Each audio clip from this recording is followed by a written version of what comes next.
Hi, everyone. This is DJ Honeyflow for the Honeyflow Talk Show. This is my new ID. I know I've confused a lot of people, but I'm under two accounts now. It is DJ Honeyflow Talk Show, and also DJ Honeyflow Music is my new DJ page. I know the names are kind of long, so I got to work that out.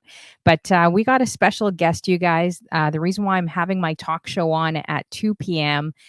Today Eastern is because we have an amazing streamer coming on from Sweden, and they're 6 hours ahead of us. So I believe it's what is it? If I could calculate, is it 8 o'clock there? I got to calculate in my brain. So it's a little bit later for them as well, 6 hours ahead. So that's why we're having a show, a special show for him today. 2 p.m. As well. So make sure you tell a friend that we're on. Definitely if we could get some raids coming in, that would be amazing too. So yeah, let people know that we're on. We're going to be having Mr. Cratedigger. I love his show. It's always so positive. He always brings unique gems like classics, music you might have not heard or you might have not heard for a very long time. And that's one thing that I love about his show. His background is amazing. And he's got so many records. He's got quite the record collection. So it's going to be interesting. He's the first guest I've actually had on from Sweden. So I don't know too much about Sweden, and that's what I'm really curious about. What's it like living there, and just what's it like for DJs as well? What kinds of music and genres are they really into? So let's bring in Mr. Cratedigger, and make sure you guys are adding him, following him. He really does a great show. He's blowing up huge on these Twitch streets, and it's well deserved because he seems like such a great guy. So let's bring him in here. Hey, how you doing? Hi. I am doing great. Thank you for having me. Yes, I think there might be a bit of a delay between us. I'm wondering. Okay. You're listening? Your headphone is through the computer, right? Your headphones, you haven't plugged in through StreamYards, I think? Yeah, it is. Oh, okay. Okay, I think that's good. All right, perfect. So yeah, I'm sure more people will be coming in. I know this is a show I don't normally do these hours, so this is going to be interesting doing it today. Usually my show's Wednesdays, but thank you for joining me. I appreciate it. Absolutely. And thank you so We much for the invite. I appreciate it too. Yeah, for sure. We got Silva, Purple in the building, Jojo, Flirt. Good to see all you guys. I hope you guys are doing well. If you guys have any questions for Mr. Cratedigger, make sure you're throwing it in the chat and I'll try to catch them as well. So yeah, I was so curious because you're my first guest from Sweden. I don't know too much about Sweden. What could you tell us about your country too? Yeah, well, first of all, I want to say something. So my English is not that very good, but I'll try to do my best so you guys understand what I'm saying.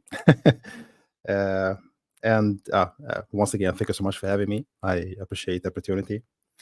Well, I'm actually not from Sweden. I actually come from Tunisia, from North Africa. I've been living Oh, in Sweden for like 24 years now. I moved here year 2000. And yeah, I've been here since. So basically, this is the country I've been living the longest in, to be honest. Well, Sweden, is kind of known for being cold winters.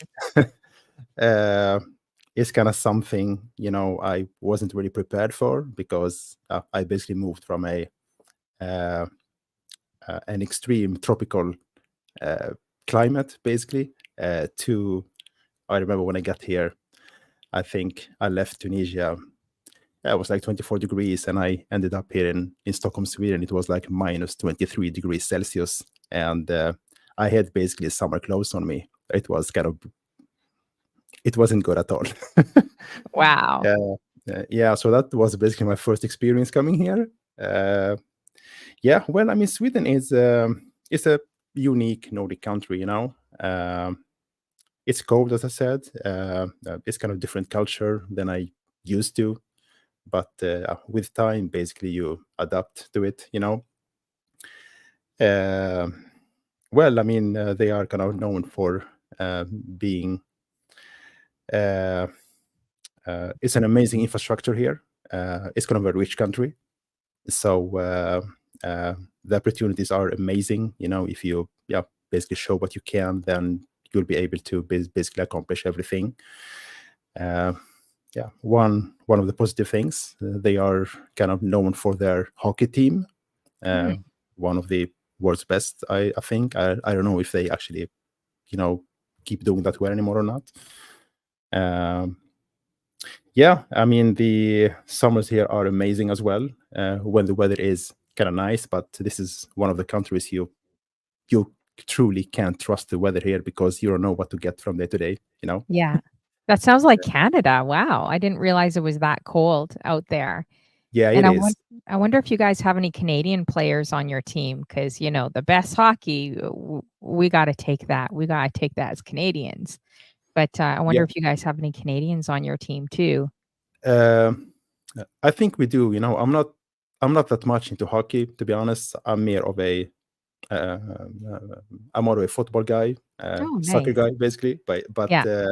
I know for sure that mm, has been some professionals from Canada playing in the league here, and I know for sure that many Swedish profs players as well were playing, in the US and Canada as well. I Yeah. don't know if the situation is still like that or not because I mean it's something I'm not following really. Yeah, for sure. It was And quite isn't interesting at the isn't beginning, but football like soccer out there? Is it like I don't know if Europe's like that, like our football is like CFL and in the States it's NFL, but you guys consider football soccer, right? exactly, yeah, I yeah. think. Yeah. Okay. All right. Interesting. Yeah. How you doing, Bobby Promo? Good to see you as well. Make sure you guys are adding him. Another great guy. I got to have you on too. I definitely got to feature you, Bobby Promo, if you're interested. Silva Purple in the building. Marcelina. Hey, Derek. We got Derek in the building. Good to see you guys. I know I don't normally do this show at this time, so it's going to be interesting to see who comes in at this time. Like, oh, I guess. But yeah, that's interesting with Sweden. Wow, it sounds like such a beautiful country, like to visit. Why did you actually move there? Was it like family, or did you just move there on your own? Oh yeah, that's it's kind of an interesting question actually. I'm actually born here. uh, my father was Oh, actually uh, acting as a diplomat here. He was on a mission oh actually wow. on the Norwegian embassy here in Sweden, and I happened to be Hmm. born here. And we left Sweden when I was 5 days old. So, Hmm. according to my father, may he rest in peace, I was the youngest, uh, well, human being that ever traveled with uh, SIS company here in Sweden. So it was kind of a big debate about, okay, shall we allow this guy to travel while he's like 5 days old or not? Oh Uh, wow. So I basically moved from here actually very early, and I returned. I think it was like 26 years old when I returned here. Uh, Hmm. yeah. So and since I've been here since then. So Wow. Yeah, sorry to hear about your father too, you mentioned. yeah. Uh, Rest in peace there. Yeah, sorry to hear about that. A diplomat, so if he was a diplomat, did you guys travel, like, different countries? Oh yeah. Oh yeah. It was a truly shaky time for the whole family.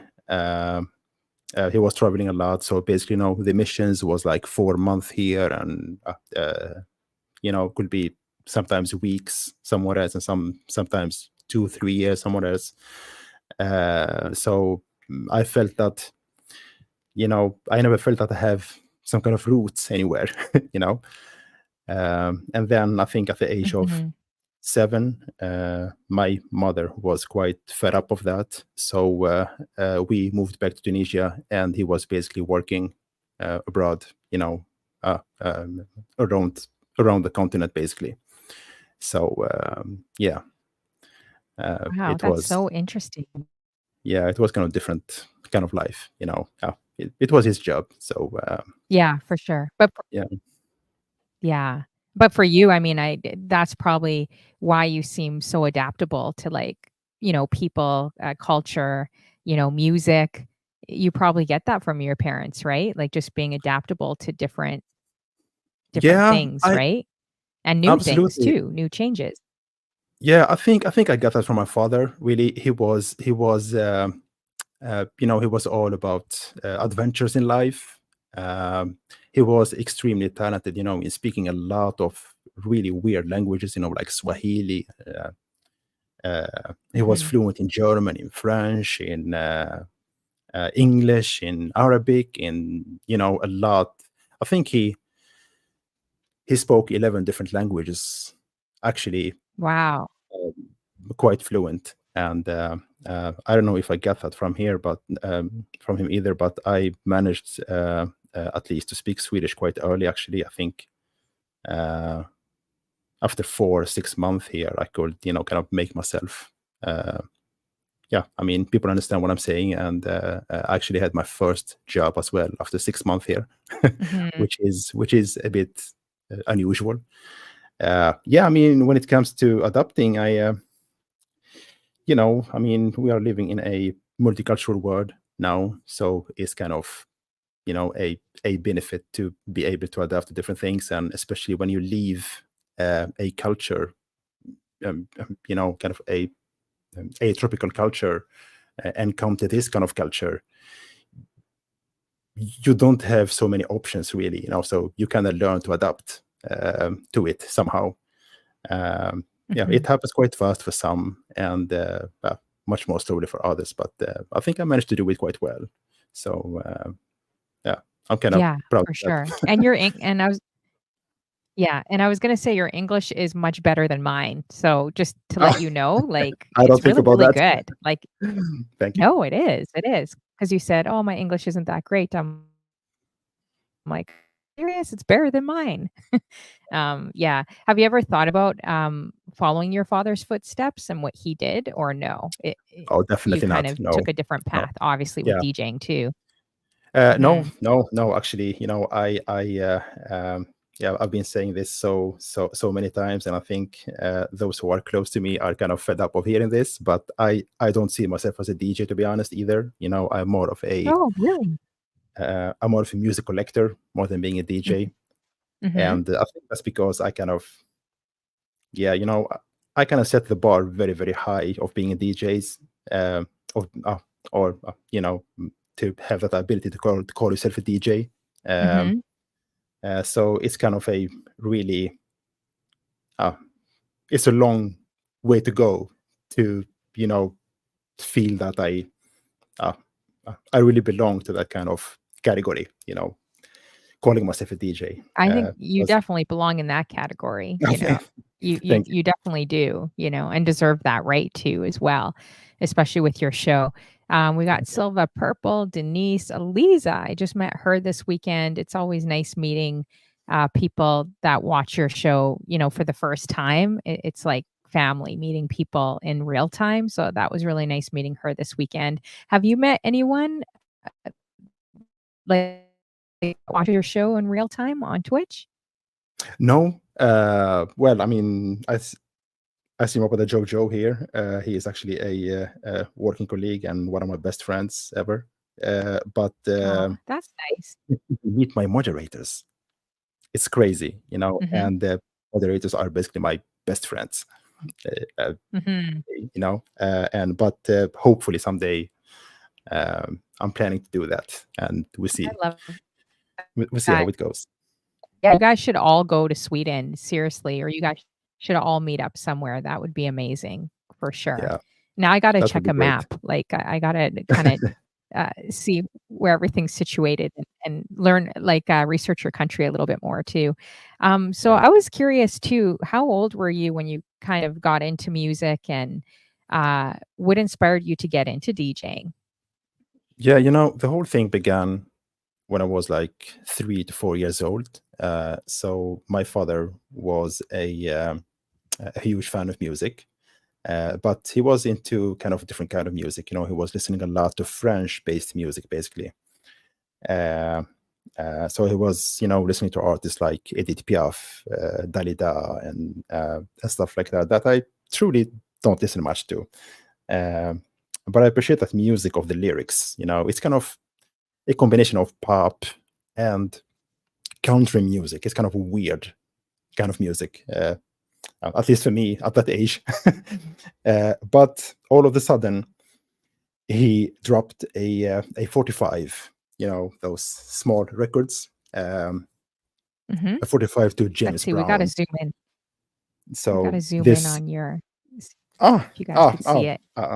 I mean, you know, There you kind of go. a 45 format. So, and this 45, it was quite unique because it was uh, a jam to James Brown that he actually sampled from David Bowie. And this was done, I think, like 1972 or something. And I was hooked. And I asked him about what kind of, style of music is this? I mean, I could barely speak, but yeah. So I told him that this is, this is going to be my first record because, um, I mean, it was amazing. I still have so much love for that song. Yeah, and the whole thing actually began from there. My love for music basically, yeah, kind of started there, and I started listening to jazz. A lot of Donald Byrd, Liston Lonnie Smith, and by that time I was like 6 years old and listening to jazz, and people was thinking this is a strange dude. I mean, he's like 6 years old and listening to music that basically people from 50, 60, 70 years old listen to. Hmm. Yeah, but that was what I felt in love with. And I mean, 50 years have passed, and yeah, I still love that soulful, funky vibe, and that's basically the core of all the music I play. I mean, I don't play any tracks that doesn't sound soulful or funky or jazzy.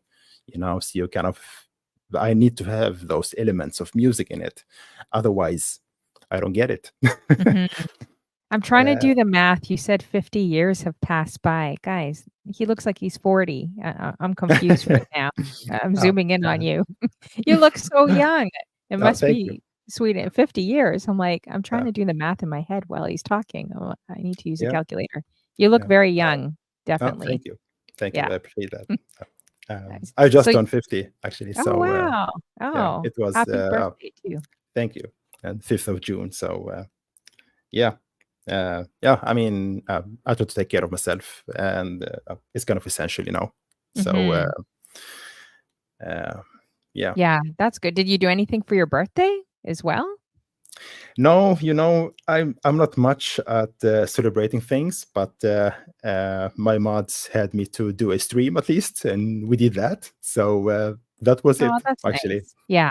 Yeah, yeah, yeah. Aw. I'm not that much Okay. into Well, celebrating things. So aw. yeah. Okay. Yeah, no, I kinda get it, especially as you get older, right? Oh, wow, I just wanna say thank you. I'm looking at another computer here, I almost missed that. Bobby Promo and, Foreguard and Bobby Promo. Wow, thank you so much for, the subs, the, gifted sub, to Foreguard and Foreguard. Oh, they gifted each other subs. Thank you so much to Bobby Promo. I like that. That's cute. That's like the first on my show where you have 2 people gifting subs to each other. So I appreciate you guys. Thanks for supporting as well. Looks like we're close to Hype Train too. So thank you guys. So yeah, well, they should be celebrated, like even though we get older and we're like, I was thinking that too, because mine's in a few weeks and I'm like, I'm good. I'm kind of over the thing, birthdays.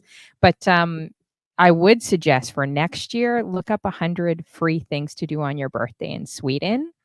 And it's just fun. It's fun just going around. You get I'm sure they have that in Sweden too, where you can get like a free meal or like a free drink. You know what I mean? So Yeah, yeah, that's what I yeah. do every I'll think year. about Yeah, it. exactly. Exactly. Because 50, that's It's a a big milestone. moment. Exactly. Yeah. Yeah, yeah, So I you know. should I've celebrate been it. hearing this from different people, but yeah, I always try to keep, you know, to kind of keep it low. I'm a low key kind of person, so I don't need Mhm. to. I don't need so much attention in my life.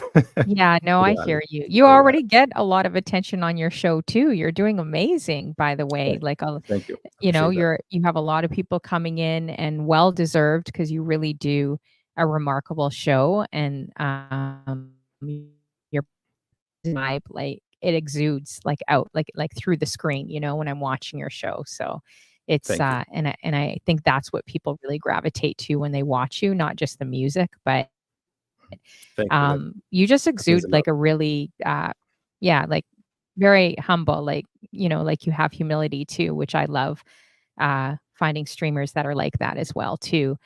Foregard says, "Wait, June 5th is also his birthday. Wow, well, happy belated birthday, Foregard. Make sure you guys are putting up some birthday emotes too for Foregard and of course for Mr. Cratedigger too."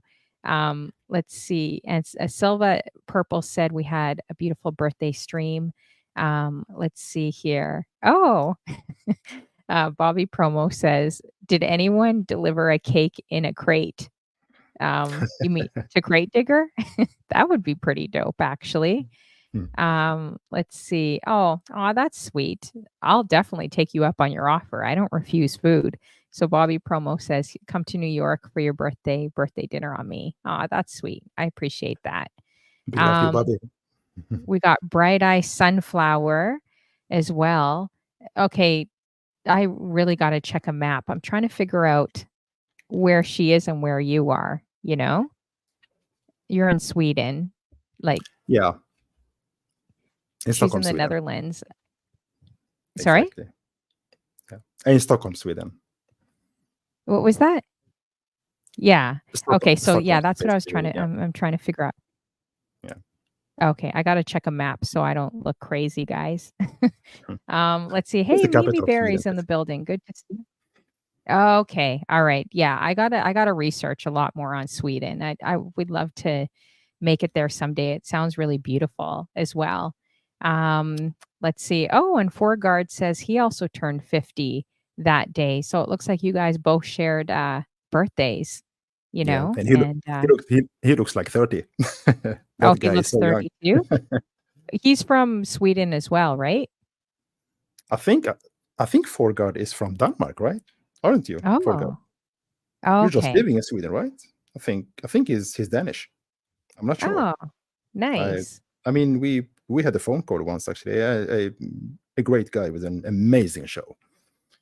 I Uh, gotta check him out. I don't think I've seen him at all. So there's so many new shows, like, that you think that you've seen and you really haven't. So I gotta check you guys out. There's a lot of new people right now in the building. If you guys do what would help me, put a 1 in the chat. If you're a mod, put a 2. If you're a viewer, put a 3. And make sure you guys are adding definitely the 1s and the 2s to support all the streamers. Whatever show you do, feel free to drop a 1 in the chat so people could add you. And we know DJ Monica in the building too. Good to see you. Yeah, and if you guys have any questions for Mr. Cratedigger, definitely drop them in the chat and I'll try to watch the chat so I could see it. I'm just wondering, let's see here. Where did you get the I noticed you didn't put DJ in your name and you kind of explained it. But where did you get the name Mr. Cratedigger? I love the name, by the way. It's very unique. Thank you. Yeah, well, that's basically what I've been doing my whole life. I've been kind of, always create digging for, Mhm. since I was a kid, basically. So I felt that, well, it kind of suits me quite well, So it was kind of, yeah, no, I mean, no brainer, really. Yeah. I was thinking about, okay, shall I use this Mister thing or not? But yeah, it came on anyway, so it kind of felt okay. Yeah, exactly. Hey, Diamond Lee, we got him in the building. Marcelina says she's your mod. Let's see. Chicanita, is it? Did I say that right? Probably not. Chicanita says, I just came across your page. What kind of talk show is this? So basically, I interview streamers, producers, anyone in entertainment. And also going to be contacting record labels and I'm also looking at, I featured a few of my favorite social content creators. So that's what this talk show is about. I'm going to actually start bringing more inspirational stories bringing people that have like real stories on to do that on radio. So I think I'm going to get back to that and try to dig for people that have a story behind them and something that could help someone else in the chat. So that's basically what this talk show is about. And feel free to add on my other channel, which is my DJ channel, DJ Honeyflow Music. But make sure everyone in the room is adding Mr. Cratedigger. You guys, his show is blowing up. It's doing really, really well. Do you ever get nervous too when you do a show? Because you have a full room of people like all the time. Um, no, I actually I don't. I suppose I'm kind of used to talk in front of people, and I remember once I got rated by Scratch Bastard. He came with like 700 people. Oh, uh, shoot. yeah, it was a little bit overwhelming, and but it was kind of easy to manage anyway. So and now I mean we have some uh, amazing souls showing up. A lot of loyal viewers. Uh, and it's kind of a routine thing. I mean, you don't think about it really. So and on my shows I don't talk much, as many people does, and so I kind of focus on the on the music and mixing. And when I deep dive in that, so you know I have my focus basically somewhere else. So the only thing I pay attention to is the chat, because I always try to not miss anyone. It's very important for us to basically say hi to everybody who comes in, greeting them, making them feel welcome and appreciated. Otherwise, I focus a lot on the music, because I never prepare any shows, so I kind of go with the flow, because every time I stand here and before I press the broadcast button here, I kind of think about the first song, and the first song always take like 5 minutes to decide, because that song will basically be the core of the whole stream. So Mhm. yeah, that's why I kind of focus a lot on the music, because I don't prepare any lists or anything else. So yeah, so that kind of thing kind of takes a lot of my attention. And Yeah, for also, sure. I mean, I don't get nervous anymore. It was just that particular thing. Yeah, with an amazing rate from a brother Paul from Canada. So, but otherwise, yeah, I'm kind of used to it now, Yeah, that's which is awesome. good. Yeah, Yeah. no, that's great. That I mean, my voice would be cracking and shaking too. How you doing? Oh, Silva, purple. Thank you so much for the subscription. Appreciate you. Thanks for supporting the Honey Flow Show. Really appreciate that. And Bobby Promo and Foreguard as well. So let's see. DJ Monica, I got to check you out. You do a show on Twitch here? She says that Mr. Cratedigger is a DJ friend since 20 years ago. We used to play together at Spy Bar in Stockholm back in the day, and he's a truly a great friend and the best DJ I know. Tons of love. Okay, awesome. That's really remarkable to do like, you know, like have other DJs there, right? And friends that have known you that long as well. Absolutely, yeah. I mean, DJ Monica, you should guys check her out. She just started streaming again, like yeah, since 2 months ago or three or something. She's been having taken a long pause, but she's back now. So make sure to check her out. She's great. Yeah, we've been knowing each other for 20 years. We've been playing at some gigs together as well. She's basically one of the first friends I ever made in Sweden. So yeah, we've been hanging since. So been a long time, 20 years. It's crazy how fast time flies. Oh, yeah, definitely flies by so quickly. I just saw this message too. I don't think I've seen you on my show before, so it's great to hear.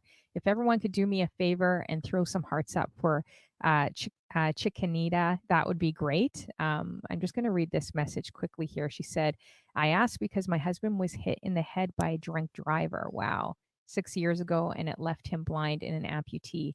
And now he's a self taught DJ that now spreads awareness as well as DJ inspire others to follow their dreams now on Twitch.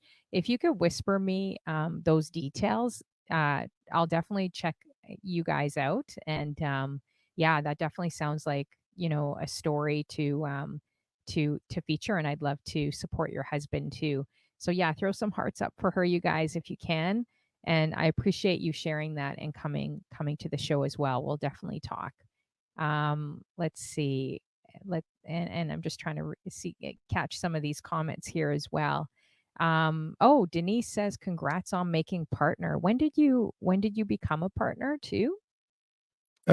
We became partners, I think, was 3 months ago, or maybe 3 or 4 months ago. So it was kind of, yeah, this year at least, at the yeah, before summer. So Wow. Yeah, congrats yeah, on that. It's a lot of hard thank you. work too, right? Of course. Yeah. Well, we, I mean, this channel I'm running, we are a team of 4 people. I mean, me, Dolores, Silver Purple, and Marcelina, 45. Amazing ladies that, Mhm. has been such an amazing part of this journey. And I truly see that this channel actually belonged to all 4 of us, and we've been working together in different ways. I mean, I handle the music, they handle everything else outside of this booth. And it's I mean, we never pushed for anything, as many Mhm. people does. We've been just keep providing a unique content and attracting some amazing viewers. And at the end of the day, I mean, it's all about the average number of viewers. And you should not have any kind of strikes and stuff like that. And good activity in the chat. I mean, everything need to be clean because they look at a lot of things. I got For sure. declined 3 times, and we got it at the fourth attempt. Mhm. So yeah, it's a great achievement, really. But we never aimed for that. Yeah. We were not chasing that, but it came, and we are very thankful for that. I mean, it's kind of a uh, well, kind of a milestone to reach as well, and that status to have. Uh, Yeah. it feels kind of good, because we've been putting a lot of hard work to make the stream a welcoming spot for everybody. Uh, Mhm. our main goal is just to try to build an amazing community that actually share the same passion as we do, which is love for music. Uh, and we are extremely grateful over the community we have. We have some amazing people, coming regularly to the stream, supporting us in different ways. And yeah, that's the most important thing, really. And then being a partner or not, well, it came. So, I mean, you don't say no to that. So, Yeah, exactly, and I love yeah. how it just happened organically for you, and your show's gonna continue to grow. It's gonna continue to reach people, and, like, when I look at certain shows online or on Twitch, and I've seen literally hundreds in the last 4 years, your show's special, there's a few I mean, there's a lot of people that do special shows, but I can just you I just and when I was on shows with 5 people, and I'm like, "You're gonna easily get up to 20,000, easily people." And sure enough, this person is well past 20,000 now, right? And, like, just the show that they do, I can really see that and the gifts that you have. So I think your show's a really special show, and it's just gonna continue to keep moving, and Thank you. rooting for you Yeah. as well. Thank you. Thank you. I appreciate that. Yes. Thank Yeah, and if he's kind of impacted you with his show, you guys, I want you guys to drop some nice comments if you know anything about Mr. Cratedigger, if you've only seen his show once, if you've come across him, put up some positive because I'm such a words of affirmation person. So I love that when someone can go back and read some of the positive comments. I think it's good to definitely do that. So drop some comments in the chat for him as well. Oh, snap. I think you guys just saw this on another computer. You just kicked off the hype train. So thank you so much, Bobby Promo, the sub to Mr. Crate Digger, Streds in the building. We call him Stred Muffin. Um, Great to see you, Streds, as always.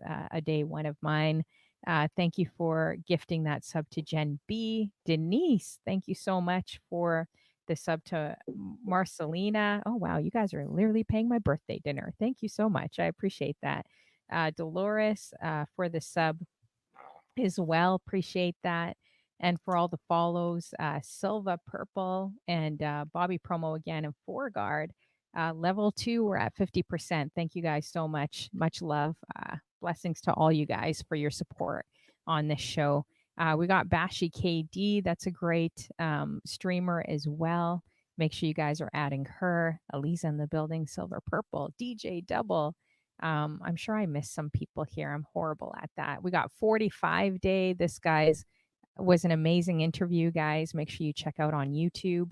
And if people are on YouTube watching right now under DJ Honeyflow and Facebook, just to let you know that you're going to see all the comments on Twitch. You're not really going to see them too much on Facebook or YouTube. So come to twitch.tv/DJ Honeyflow Talk Show. And this is kind of where the party's at. And you'll see all the comments. Do you see the comments coming in, Mr. Cratedigger? Can you see the comments? I do.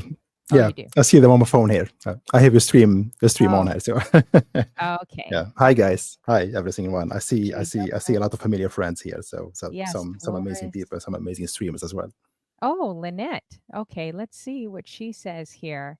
Lynette says, I'm very happy that I tuned in at the right time to your show today. I bumped into Mr. Cratedigger stream last week and I saw 1.5 thousand viewers on it. I thought that was amazing. He has to be one of the outstanding streamers on Twitch. He definitely does a great show. Did you get on front page? I think you did, right? Yeah, exactly. We got promoted that day, so that's why. Yeah, usually we have an average of like between 120 to 150 people. But that special day, we was promoted the whole day basically, so that's why the numbers were quite high. Amazing. And I think Bashi KD got on front page and Maestida and like a bunch of people that I know. I think Prodigy and a few others got on front page. Now, someone did mention, they said that it looks like mostly streamers that are partners get on front page, but affiliates they haven't seen yet get on front page. I'm curious if anyone in the room has seen like an affiliate, not a partner, get on front page. And if not, then we could elect the CEO to try to get some affiliates on the front too. Yeah, it's just a privilege for partners as per now, at least. So okay. I guess that makes sense. Yeah, that makes sense. I guess you guys need. There are some benefits of being a partner basically on Twitch. So okay, I get that. I thought he said he was going to showcase small streamers too, like everyone, the CEO. But I guess that from that perspective, that makes sense because you guys worked really hard getting there. It may come. Who knows? Hopefully. Yeah. Because I mean, there are actually a lot of affiliates, that really should earn that status. I see my brother Jason Palma here. That's one of the greatest jazz, soul, funk shows on the planet, not just Twitch. And that guy deserves much, much, much more than he is actually achieving. One of the greatest, really, here. But I mean. The criteria of being partnered is, I mean, Bashi KD knows about that. Bashi KD and my brother Maestida were really, really helpful, by providing some tips on how to do and what to think about, and what to avoid. So they've been really an amazing push, for getting this status as well. And the criteria are quite high, really. It's not easy, and that's why basically less than 1% of all the streamers globally make it partner on Twitch. So I mean, it's a lot of dedication. It's a lot of streaming hours. Maintaining the numbers. All of that. Having a clean stream, having good reputation, no strikes, all that kind of stuff. So when I add up everything, it's a lot of work. you Yeah, I know? can imagine. How you doing, Nerd Uh, Chris? Another one that is hustling and working and just made partner too. So congrats, and got engaged. That's what I got to say, online to someone on Twitch. And speaking of engagement, guys, this is just an FYI. I'm starting a new dating show. The first one went really, really well with Diamond Lee. Everyone was trying to set us up together. It was kind of everyone was trying to root for us to get together in the chat. It was kind of funny. But we're going to be doing the dating show once a month. So if there's any singles out there, and it's also for married people, it's for everyone, really. It's just a fun, lighthearted show. Um, I won't get in Mr. Cratedigger or anyone else's business because I gave him a list of questions here that I'm reading, just so I won't scare him. I gave him some questions in advance, so we won't bug him, but I will bug other people it's online. okay. It's I'll bug okay. You you can guys. ask whatever question you like. It's all right. Oh, Nerd Chris is like swingers? No, Nerd Chris, you should know that that's a no on the Honey Flow show. Yeah. Yeah, so we're going to be doing that every month, and I'm looking for men and some great men to come on and just talk about dating. And so then I guess then maybe I can ask, because you did say I could ask, I guess. We're going to go there then, because I'm sure people are curious in the chat. I'm sure Yeah. they're curious about Mr. Crate Digger. So are you like in a relationship? Or are you single? Or I've been single actually for yeah, like 5 months now. So, but really? Oh, okay. yeah, I'm not looking. I mean, it's a phase. You need to kind of give yourself space to Yes. uh, go back and try to realize, what went wrong and what my responsibility in that was, because you don't want to take, that kind of crap to the next relationship either. Uh, Yeah. Oh, I love I that. I try to work a lot with, something that I call personal growth, and Yes. my goal really is to, yeah, try to be the best version of myself, and that includes the relationship to others as well. So usually I don't hop from a relationship to another. I take like at least 1 or 2 years, before I feel kind of okay. I may feel ready to the next step now. Yeah, So exactly. yeah, I'm going to be single a while, and it's a choice I do just to, Hmm. yeah, realize my responsibility in why things went wrong. Yeah, Because for sure. in a relationship we are two. So I mean, if things happens, then both of us kind of have some uh, uh, responsibilities in that. You know. Yeah. No, I love that. That is awesome. Oh my gosh. I wish I would have had you on my last show. Yeah, 'Cause thank you. because, me and Diamond Lee battle it out. He talked about recently getting a divorce, which I'll say it publicly because he already said it publicly, but like, and so he's more short term and I'm like long term. So then we were like battling a little bit. But I wish I had you on the show because like, I think you would give a lot of guys that perspective. Like, I it's good because you do need to heal whether you're a guy or a woman, right? Like, you need to take that time out, and a lot of people may just jump in very quickly thinking that's gonna heal their Yeah. situation, but you need to take that time. So, hey, you're always open, or like, I mean, sorry, I'm not making sense here. I'm open if you're open to ever come on the show and we just talk. I don't set up anyone. Uh we just talk about, just different issues on relationships, right? Being Yeah. Sure. single, being in a Yeah. relationship, different things. So that would be great. But I don't think Absolutely. it's going to be 2 years. Ladies, do you guys think? I don't think it's going to be 2 years. I'm going to zoom in on him. I don't think it's going to be 2 years for this guy whatsoever. Oh, right. There we go. I don't think it's Well, going to be 2 years for him. I He's I mean, it's my choice. So I mean, even if something appears, and regardless of how it feels, I'm not gonna, engage myself in a relationship anyway. I'm not. I'm far from ready. You know. Yeah. No, I get So that. I hear that. I so that respect that. yeah. I Well, mean, everything takes time. Uh, exactly. Nerd it's Chris kind of is like, important to "Go realize. easy on yeah. Nerd Chris is like, "Go easy on him." No, I know. I'm just joking. You guys, I'm just joking. I'm just joking, really. But yeah, no, I love that answer, and I think that's really awesome. Yeah, just take time out that you need, and, you seem really, like, self-aware, which is really good, you know? So, yeah, Thank you. Jen B says, "Good for you. Take all the time you need." Um, Beauregard. Let's see here. Well, if there's any other candidates in the chat that like to be a part of this dating show, just DM me.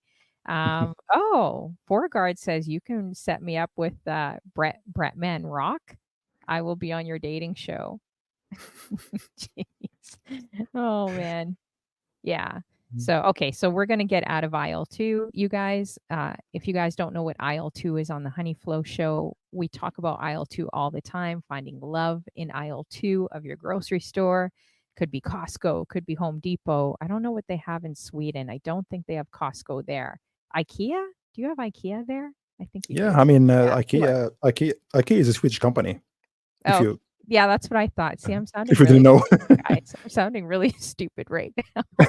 it's I'm okay. like, I should have researched Sweden a little bit more. I'm like, I think it's Yeah, a Swedish company. Yeah.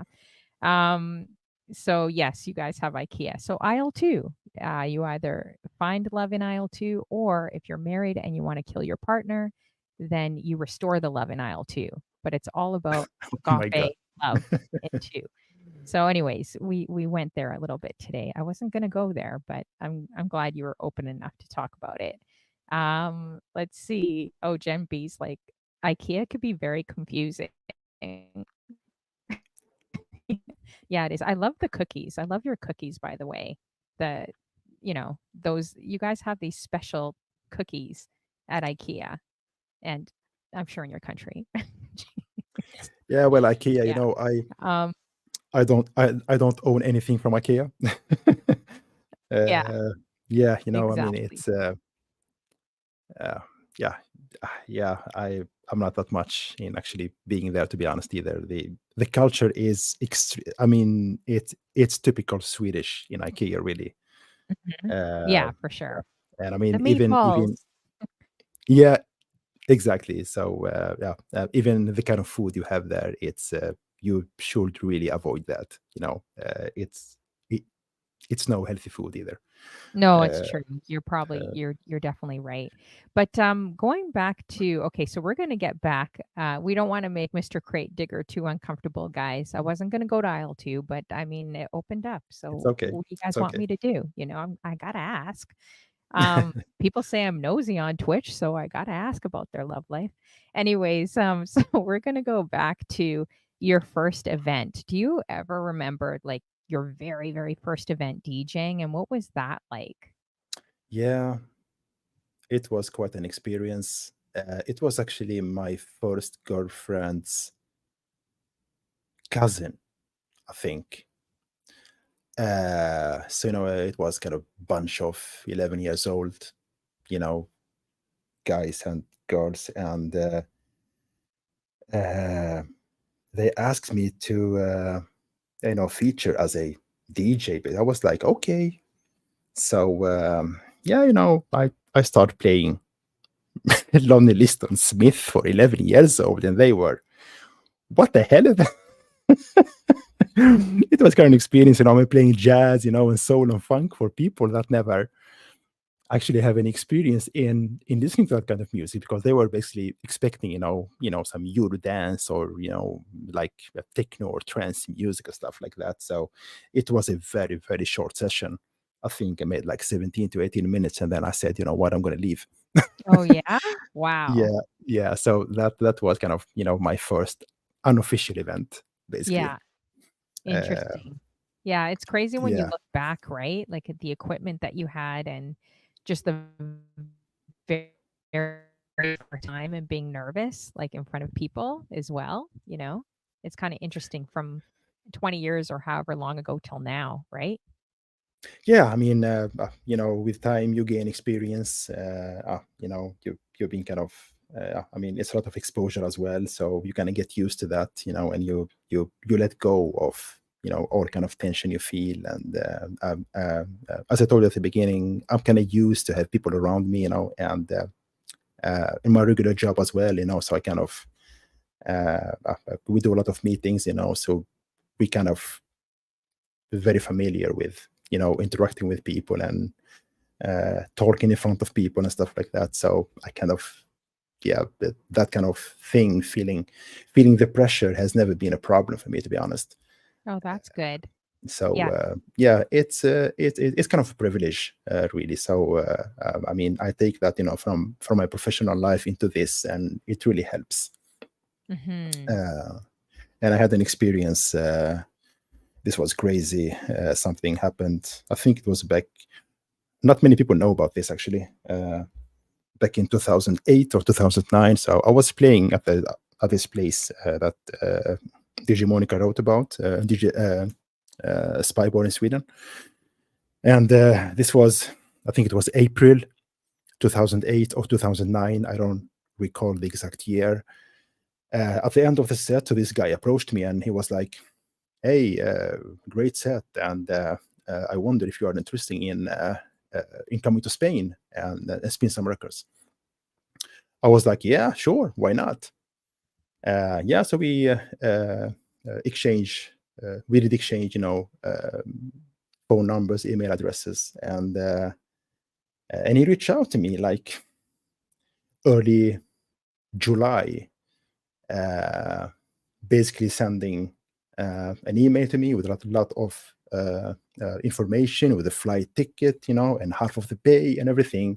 And he said, "Okay, yeah, I mean, you're gonna feature in Ibiza in Apache." I was like, "What?" And I didn't have any clue, because I thought it was, a simple party at a club there. Um yeah, so I got there like a week before the event, and I was looking at the lineup. So Mr. Eric Morillo was playing before Oh, me 2 hours. I will be playing after him, and then guess what? Mr. Frankie Knuckles will be playing after me. I was like, I'm not going to be able to handle this. yeah, no kidding.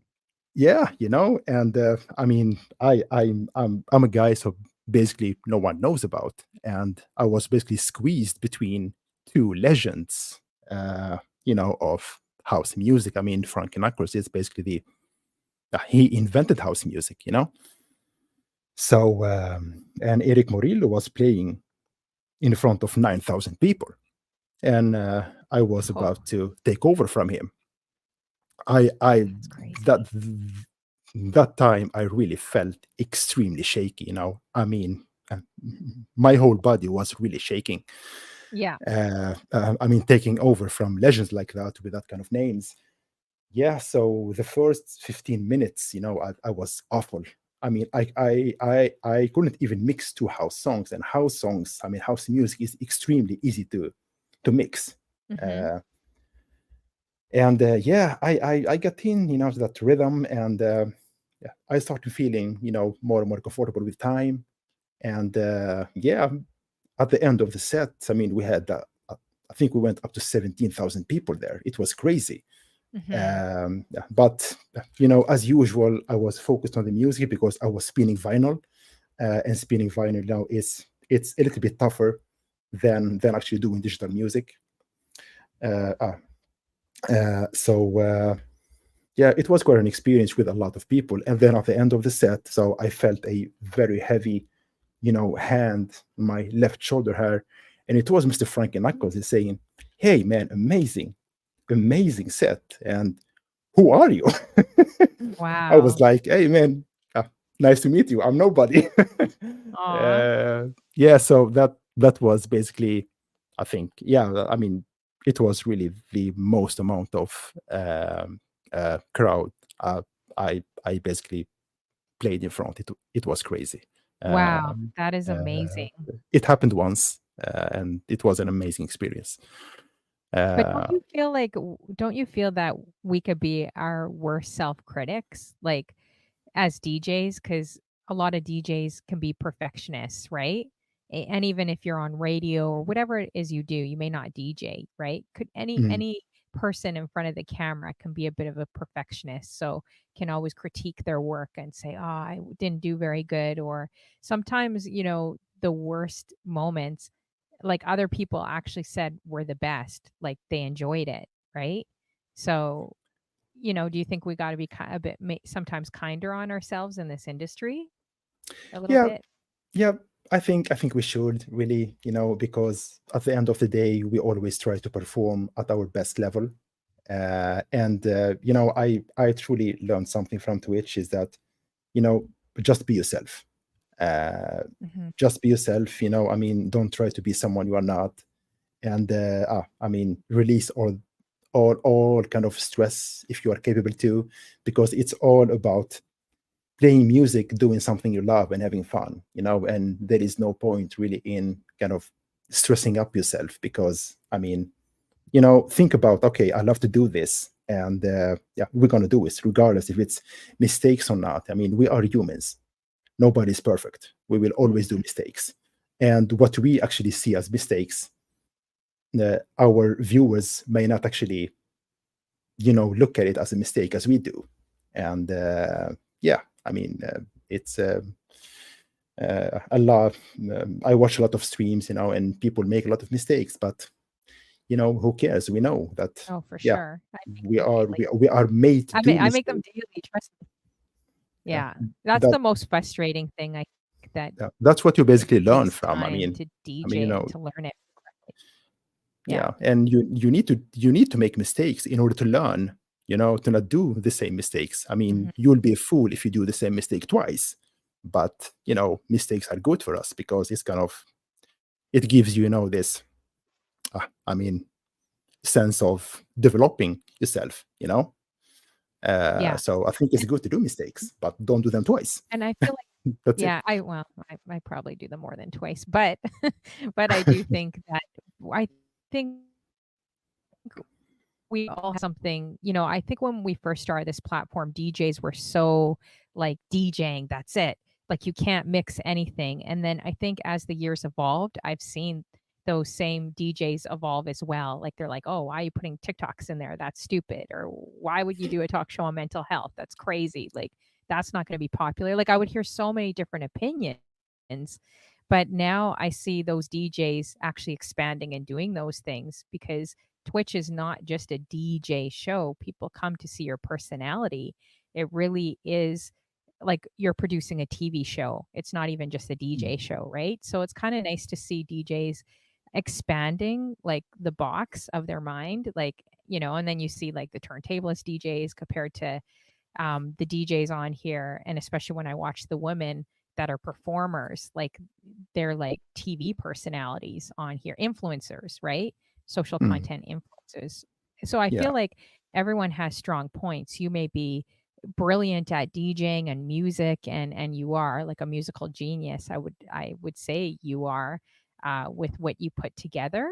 And I wish I had that aspect, but then you may stick to the music and not talk, right? For me, I may talk and you do more of the radio thing than DJing. So I think all of us have different strengths and weaknesses. We can learn from each other. Some DJs don't talk at all. They're not comfortable on the mic. Um, but Yeah. they're I mean, brilliant at scratching turntablism. yeah, exactly. I think every kind of show is really different. I think my brother Jason Palma is still here. Take a take a look, at Palma's streams every Monday. He does an amazing show playing, jazz, soul, funk, things you might never hear elsewhere. And what he does, he's trying to tell you a story, and maybe he may not mix that much there, but Mhm. he actually talks about the records he is playing, which you could see as an edu- it's kind of an education, for for everybody who actually have love for music. I do appreciate that. I don't expect him, to mix that much, because he's playing. First of all, it's old music. And he's playing vinyls, it's not easy to mix that kind of stuff, but he's telling you a story. Basically, he talks about every kind of records. Look at someone like Selecta 720 as well. Selecta is amazing in what he's doing. He's doing something Yes. special because, I Yeah. mean, it's a lot of tributes to amazing artists, and it's not only that. He he he he- he's telling you a story as well. Because he works with samples and stuff like that, and that's kind of it's treasure for everyone that have that kind of love for music, to know about, because many people, doesn't know that like 95% of modern music is actually based on samples from old music, Oh, you for know? sure. Yeah. And yeah, and that's it's quite interesting, And then you have people with amazing skills like Scratch Bastard. It's Oh, crazy he's what he does. ridiculous. Yeah. I mean, that man is on another level Yeah, than he is. the rest He of was us. probably playing it since he was a baby, you know what I mean? Yeah. Like, Uh, he is like, I think he lives, breathes, like, music, you know? Yeah, yeah, Mhm. yeah. It is live, and yeah. I mean, there is. I never seen anyone with that ability to scratch, and it's the timing. I mean, it's everything is perfect, and beside that, I mean, the guy have an tremendous knowledge about music. Mm. Yeah, and that's so basically, everybody is unique, in different ways. So I mean, you don't need to show that you are great at mixing all the time. I mean, sometimes at the end of my shows, I get tired of focusing for like 5 6 hours. Mhm. So yeah, I start dropping a song after another without mixing. I use some effects, to kind of make it sound, yeah, a little bit okay. And Mhm. the majority of people are still there listening anyway. So yeah, I mean, there are kind of different ways to run the show, Yeah. and yeah, there is nothing wrong or right. I mean, It's it's so true. It's your yeah, show, basically. You do what you wanna do, right? But I remember yeah, the very beginning, 4 years ago, it was very much like this way or that way. Like, mm, any multi-streaming, anything outside the box. That's why it was good to kinda bring different people together, like all streamers, right? Like, doing that on a raid train, or doing something that no one was really doing, and then mm, now everyone's kinda doing it, right? So like, yeah. I think it's good, just, yeah, being who you are. But we have some questions here. Sorry guys if I missed some of them. I was trying to scroll up to look for them. Real Charlemagne, and if I do miss them, just drop them back in the chat again. I'll try looking at the chat too. It says, to Mr. Crate Digger, his good vibes and energy permeate the stream. How did he gain such music knowledge, especially the rap samples? That's a great question. Yeah, my brother Charlemagne is here. Much love to you, man. Welcome in. That's an amazing producer, by the way. If you're not follow him on IG, make sure you do that. He always sends some amazing remixes he does that you will never find anywhere else. Nice. I'm definitely That going to man is check it. amazing with samples and stuff like that. Well, I mean, as I told you, it's when you the more you dig into music, you start hearing stuff. I mean, you start realizing that there is basically, almost no creativity today in the music you hear because Mhm. everything is based on old music. And the way I want to mix music, maybe I don't do it, in like 100% of the time, but I always try to kind of I try to connect the dots.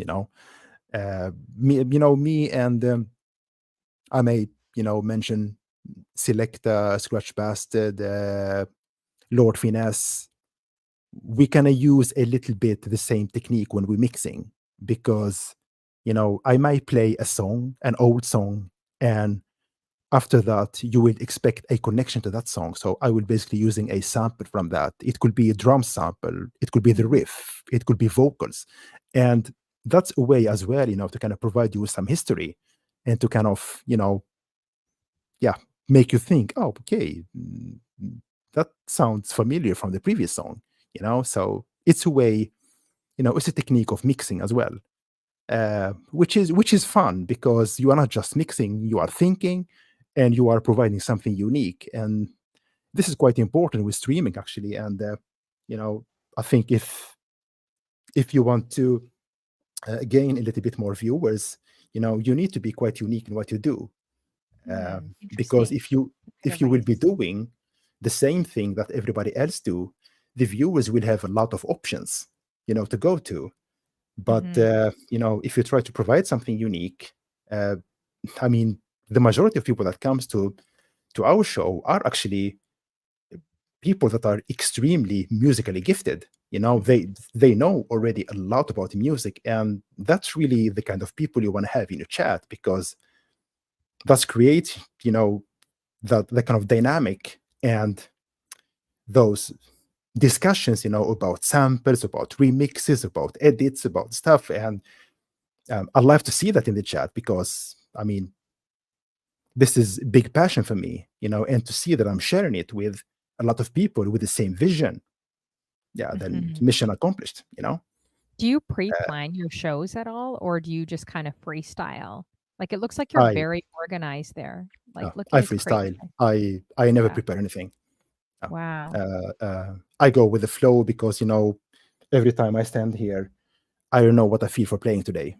So believe me when I say I could stand here 5 minutes deciding what the first track will be. When you have like, yeah, over 600,000 tracks, you don't know where you start from.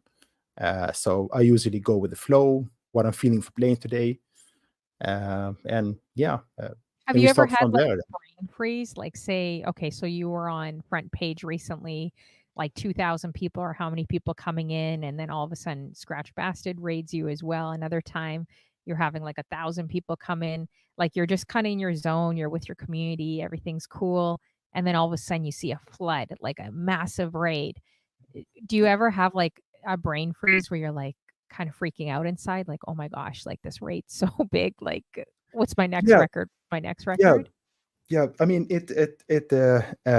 what I can recall, it actually happened once when Paul, when Scratch Bastard rated me, because it, it was the biggest raid I ever received in Twitch, and Mhm, it was quite overwhelming, because it comes from a guy that for me is one of two top DJs on this planet. I mean, um, it's it not a really secret, is. Yeah. It's not a secret. I mean, I have two favorites. It's DJ Coco from Japan. He's not on Twitch, Mhm, and Scratch Bastard. He's on Twitch, luckily enough for everybody. And when those guys, at least Scratch Bastard, when someone like Scratch Bastard follow you and actually come to your stream and support you and send his viewers to you, because that mhm. guy is extremely cautious with who he sends his viewers to. You know, I mean, you need to be someone that he respects, and someone that he, you know, think play good music. And that's an, I mean, it's an amazing uh, thing to experience. I mean, for someone like me, I don't even see myself as a DJ, and coming from someone like that, so you kind of get a bit shaky. I mean, especially when a lot of viewers comes, and I know those people who come from there, it's extremely musically gifted people as well. So he kind of put a little bit of pressure on you. You know, Yes, for uh, sure. which I try to not think about it. And I mean, I think he rated me twice. And if he's going to do that again, I mean, it gets better and better for every time. Mhm, So, for sure. uh, And you're uh, probably it's, are you on the mic trying to say hi to everyone? I know I've been shaky on the mic where I've, like, literally hyperventilated when I wasn't expecting a raid when I first started, but I kinda got, like, I get nerdy sometimes, so mm, I remember legit hyperventilating. I think it was, like, yeah, a few I'm not gonna say who it was. I was mm, hyperventilating, "Oh my gosh, this is so embarrassing. I can't even catch my breath," right? Or another time I yeah, just pretended not to see them. That's which is the worst thing to do. Don't ever do that, guys. I was yeah, like, "Oh, who's rating me? Who's?" 'Cause I was trying to catch my breath because my heart was gonna, like, come out of my chest, you know? But yeah, that's when I first started. I don't know if you've ever mm. felt like those moments where you're like, "Oh, I can't catch my breath," or, you know?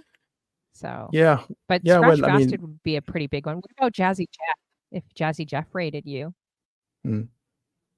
Yeah, I mean, Like if Jazzy Jeff. yeah, I mean, when a race comes from those people, I mean, those people, they have such a reputation. So you have I mean, the biggest respect for those people, and of course, it's a bit overwhelming, sometimes. I mean, at the beginning, but sometimes you need to kind of start believing in yourself and your ability, and think about, okay, those people chose to raid me. Uh, True. Yeah. that means something because they usually have a lot of options, and so Mhm. that means that you are good enough. So, I mean, believe in that and try to release all the kind of stress, and pressure. Yeah, and just do your thing.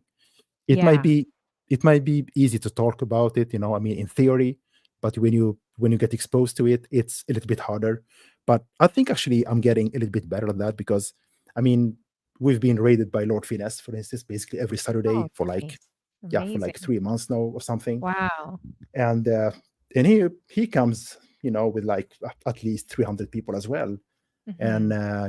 yeah, with time it becomes more of a routine, so uh, yeah, I mean, when you get used to it, you kind of, start getting better and better at it with time. Yeah. Once again, give it time. It's all about time, and I mean, believe in yourself because, I mean, if those people rates you, that means you are doing something right. Yeah, for sure. No, So that's some that great is, advice. That's some really good advice, especially in this industry, right? To make sure you do believe. And I mean, some people say they fake it till they make it. Like some people have said that too, that they'll never show that I've interviewed, that they won't yeah, show that they're nervous inside. When you think about it, people are just people. Everyone's had a start, right? You're gonna look yeah, back at your first show and think it was like horrendous, and then you look at other shows later, you do grow, you do improve. Every single person has had their start, right? And mm, we're all human. Like it doesn't yeah, matter if people are exactly, massive streamers or small streamers. exactly, yeah, By absolutely, interviewing all combination of people, yeah, it's very similar. They all have similar insecurities or similar, triumphs, like what they talk about on this show. That's kind of interesting, whether they're big or mm, small, right? That they go through. Yeah. yeah. So if And I you mean, guys it's go ahead. Mhm. it's amazing with those people because they are very humble. I mean, getting rates from such big names. I mean, that shows what kind of people they are. I mean, they don't let those kind of things, you know, get to their head somehow. And yeah, and I mean, it's they really do live up to the Twitch. Kind of wise words we use. It's all about uh, the love for the I mean, the love for the community, and it's amazing to see that. So that the big streamers uh, have the ability or the will to help smaller streams because I remember the first time I received a raid from Selector 720, and I wasn't even Mhm. expecting that at all, and and we managed to have like 60 70 followers that day. And actually, I think actually everything started from there, that we started getting more and more exposure, from those big streamers that has been following us and raiding us, and that helps a lot. It I does mean, help a lot for sure. Yeah. it helps a lot because the majority of viewers are extremely loyal viewers. They know where to go to, and they don't look for so many options really. But when they get exposed to you Mhm. and you are doing something right, you may have a chance to see them back in your chat, which is an amazing thing. Which Mhm. is we are seeing that quite often, which is yeah, it's the best compliment you can get, really, really. Yeah, that's so true. How long have you been on Twitch for? Like, when did you start your Twitch journey and how did you find out about Twitch? Was it just getting kicked off Facebook or did you try Exactly. Instagram, those sort of things? Exactly. So basically, everything started with the pandemic, and all of a sudden, I start seeing people streaming on Facebook, and I was like, "What's happening?" I mean, it's a lot of DJs streaming there, but their streams were kind of cut off really short, uh, because of the uh, DMCA and copyright issues. So I tried doing that. I streamed twice there. I actually streamed once with DJ Monica as well. And so the fourth time, I remember it as today. I was like, okay, I'm gonna break this algorithm. I'm gonna stream for a longer time. So my mission was to, kind of make sure Facebook don't cut me off. I'm gonna keep streaming for at least 1 hour, and I actually managed to do 1 hour 47 minutes. Oh, wow. uh, and That's and a the miracle. An hour? Barely get yeah, 2 minutes on there, uh, and they're, like, cut uh, off. an hour and 45 and 47 minutes, and I was actually the one ending the stream because it was crazy. My mission was to mix within 45 seconds, nothing else. And when you do that, so their algorithm doesn't keep up, basically.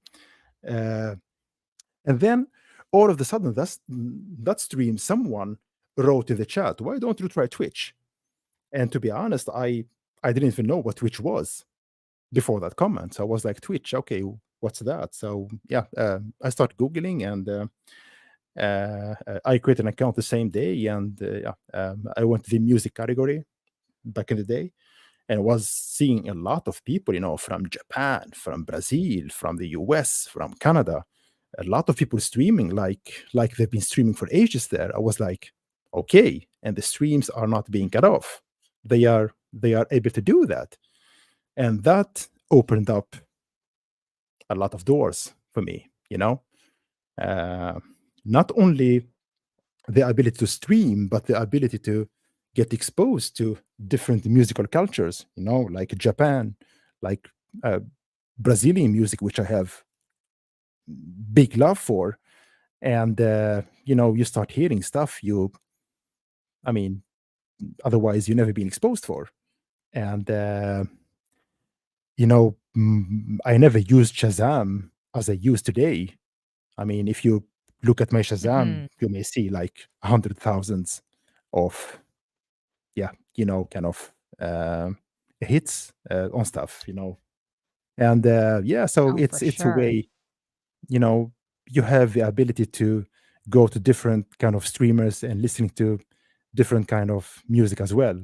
I mean, for me, especially Japanese and Brazilian music, especially Brazilian music, it's much more close to my heart maybe than Japanese music. But my whole life I've been trying to basically chase this kind of music, and it's not easy. And now you have people from Japan or Brazil, they know much more about the music than we do, and they are playing those amazing classics, and it's just about shazamming and Yeah, I love get those gems. Brazilian drumming. They use so much drumming in their house music. Like, I love Yeah. that. Yeah, exactly. Japanese, I gotta look into. I was surprised Japanese playing a lot of reggae and, like, hip hop. That kinda surprised me. And New Zealand, Mm. lovers rock. I was so shocked. Like, they have so many lovers rock. When I listen to DJ Reminisce, they have so many lovers rock artists out there I've never heard of in North America. So I was shocked that they had so many out there. Was there anything that surprised you listening to different countries, like what they liked or their genres of music? Anything that was like, "Oh, wow, I didn't realize this." No, as I told you from the beginning, I've been basically digging for music my whole life. So I mean, I'm quite familiar with the sound, how it sounds, and all of that. The missing link was how to find the music, and the best way to find the music is actually to listen to others that are that y- that usually play just that kind of music. Mhm. And yeah, and being exposed to that, yeah, it's your crates all of a sudden explodes with those kind of music. And yeah, it's amazing. So I start digging in a different way today than I used to. So my digging style, it's basically linked to watching others playing music around the world. Mhm. And it's amazing because you can do that by being at home. Yeah, of course, I go to record stores as well and stuff like that. But yeah, like 98% of times I do it in front of my computers, watching others. I mean, Yeah, having a stream on the for background when I'm sure. working, or doing dishes, or yeah, uh, Mhm. Do making you think food or it's made whatever. you more Yeah, do you think it's made you more bolder going out, like, as a DJ and being more creative? I feel like Twitch has made me bolder. You play for your client or whoever books you, but, like, I feel like it's made me more bolder to experiment and slip in, like, a lot more different genres now. Absolutely, absolutely. Mhm, I agree 100%. And I mean, the kind of music I was playing before I got to Twitch, it's far from what I'm doing today. mhm. Uh, and I mean, your knowledge about the music really take another direction. The thing is that you need to be able to handle that, because you need to kind of balance your private life with that as well, because otherwise someone like me with saying that I love music is not enough. It's like a big passion for me. uh so sometimes when I'm on vacation or stuff like that and I don't have so much to do, I could spend like 16 hours digging for music a day. And this is the thing with Twitch, because it never sleeps. There is always someone online, Yeah. due the fact that we are on different time zones, right? Mhm. So it's really dangerous, because you could basically spend 24 hours a day, You you can. know, We all yeah, have in the um, earlier years. yeah, exactly. Listening to people, and if you have this, I mean, this is kind of a sickness, really. I'm suffering from. I never get enough of finding music, Hmm. So I mean, I'm always looking for that, and that kind of thing actually makes you a very different viewer, because when I go to a stream and I don't hear something new that I don't know about, I kind of get bored very fast, you Mhm. know. So it kind of damages a little bit your viewing habits as well, because I mean you are always on a mission to actually find new music all the time. So yeah, so I mean, with that said, there are extremely few streams that I can stay, for a long time, because I know something might come that I don't have. I mean, it's like going Mm. to. Uh, I see 45 Day. He in the chat. uh, The guy is amazing, and he's doing everything on 45s. You will always hear something you never heard before. It could be edits. It could be I mean, stuff from. I mean, it's like a global celebration of music, you Mm. know, or you go to someone like Lord Finesse, or Selecta, or Squash Bastard, or Ben Select Records, or Jason Palma, or I mean, a lot of people, are providing something that you're always learning from, and that could become you know really stressful sometimes, because sometimes I end up in a situation, okay, I got two streams to listen to now, Mm. and I don't want to miss one of them. you That's why know people have, like, 10 tabs open, but I feel like that's kind of ineffective, unless if you want to make partner or get there. You see a lot of people doing that, like, keeping, like, 20 tabs open. I'm like, "You Yeah. know what? I think I'm okay with the 5 or the 10 people or the few Yeah, people that come on the show that are loyal listeners, and are there as well. But yeah, there can be a lot of shows and a lot of different things. And sometimes you just need to give it a break. Do you ever give yourself a mental break? Because we're so absorbed in music and this craft, and it takes hours like to go through buying music, sorting music, organizing our crates, like just everything, right? So do I you ever do. just I take a lot of mental breaks. Like I just Yeah, go MIA I for a while. Yeah. I do, because at the end of the day, everything will start sounding the same anyway. Hmm. So yeah, I kind of need to take some time off. So I basically have a NAS here. I mean, I have like 48 terabit of data. It's full of music that 40 40 terabytes? yeah, believe me, 48 Wow. terabit of data. Ooh. So I have basically 16 discs, in a NAS. Uh, it's music. I Uh, don't even have a chance to go through that. oh, And I know. I've been talking to my mod, Silver Purple, this day. I was like, you know what, you know, maybe I should start, uh, looking for music on my hard drive instead, instead of watching people and stuff like that. She said, yeah, do that. So I tried to do that. After 3 hours, everything sounds the same.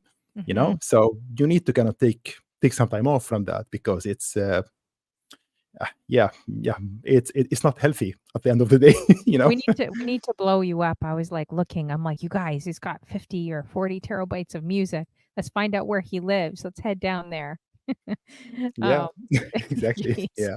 Wow. So how many records would you say? Have you counted how many records you have? I won't keep you blown up here forever, but Yeah. I'm sure people are very interested. Like he's got a really nice setup. Is this like Yeah. in a different room or is it basement or it's a really nice setup you have here? Yeah, thank you. I mean, this is a spot I actually built, Oh, wow. just for Cool. streaming, and I don't have all my records here. I have much Yes. more records, but I don't do much physical media anymore. I use more digital things, Mm-hmm. because you can do much more fun things with it. Especially with the introduction of stems and stuff like that. And I like to always do something different, which you can't do in the same way with physical media. But the thing is that there are some classic things, that it doesn't matter if I have them digitally. I just need to get them on wax as well. And another thing, why I don't do so much physical media, because it's so expensive. And I mean, I've been featuring uh, uh, on 45 Days show, every Saturday, and he actually asked me just a couple of days ago, if I want to return to do that show, and I can't do it because I am limited, because I don't buy anything else on physical media anymore, and yeah, it kind of becomes a kind of limitation. I mean, due to financial aspect and stuff like that. Uh, and I mean, buying a record like this, you know, this one costs $18. You know, $18 for one song. I mean, you Mm-hmm. can get 18 digital amazing tracks for that. So if you do the math, for me, I'm not much into. It's not a religion for me. I don't care Yeah. about the Yeah. media I play. I just care about it's good music, and the sound is good, because bad sound usually kills good music. So I mean, the I don't do MP3s either, so everything is uncompressed, and so I don't care about the media. Of course, there is a charm, in kind of holding the records, putting it on the plates here, and start mixing it. Absolutely, but yeah, it's so basically doing a hybrid solution is the best way for me to go. So I use both basically, uh, but mainly digital music. Uh, Maybe a very long answer, but I don't have that many records. I mean, if you compare to 45 Day, or those guys that do just uh, you know uh, physical records, I'm far from that level. Yeah, so I Mm-hmm. have, like maybe Yeah. Let's find out where 345s. 45 Day lives. Let's find out Yeah, where 45 Day lives down there. yeah, that man He's is got quite a record crazy. He is crazy, and he collection. is the one getting me to buy 45s, and I don't like him for that, because I went Oh, broke, man. you know? I'm starting to buy records too, but I have nothing to play them on, but I'm starting to do you have, like I just went through I have cassette tapes, like, boxes, boxes of CDs, and then, of course, now I'm collecting records, and, I probably should get rid of them, but have you got a collection of that too, like, say, CDs and cassettes and, Y Yeah, I 8 do. tracks or anything like that? Oh, you Yeah, I do? do. Yeah. Yeah, I do have some. It's I hard to actually part tried to. with them, right? Like, I don't know why.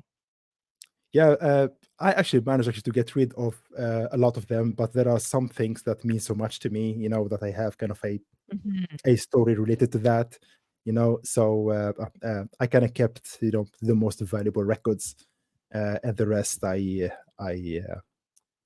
gave it away, when I got everything digitally or on vinyl. So mhm. yeah, but I have some Nice. absolutely. Yeah, Oh, it's you do? Yeah. That's cool yeah, that you created your own room, like, your own kind of music room too. That's awesome, I hope to do that too. yeah. Uh, some people create a baby room or some a sports room, and I wanna Mm. create a music room as well. I think it'd be cool. It's neat seeing everyone's setups, the way they do it, and the lighting and everything, you know? Mm. But I think people like just seeing you, like, you really don't need a green screen or anything, as well, like, Yeah, I this mean, really works for you. yeah, I when I started, I was using green screen. Uh, it gets so hot and it's a lot of lights and It is. and let's face it, that green color is not pretty even, to have it all the time there. So Mhm. I think, yeah, 2 years ago, I decided to get rid of all of that and just Mm, nice. make a cozy spot instead. And yeah, this is the result. So this is kind of a static solution I have here. I don't move anything around here. So Mhm, basically, when I feel for streaming, yeah, well, I get behind the decks here and I start streaming. Uh, it's a privilege to have, a spare room for that. It's mhm. amazing, you know.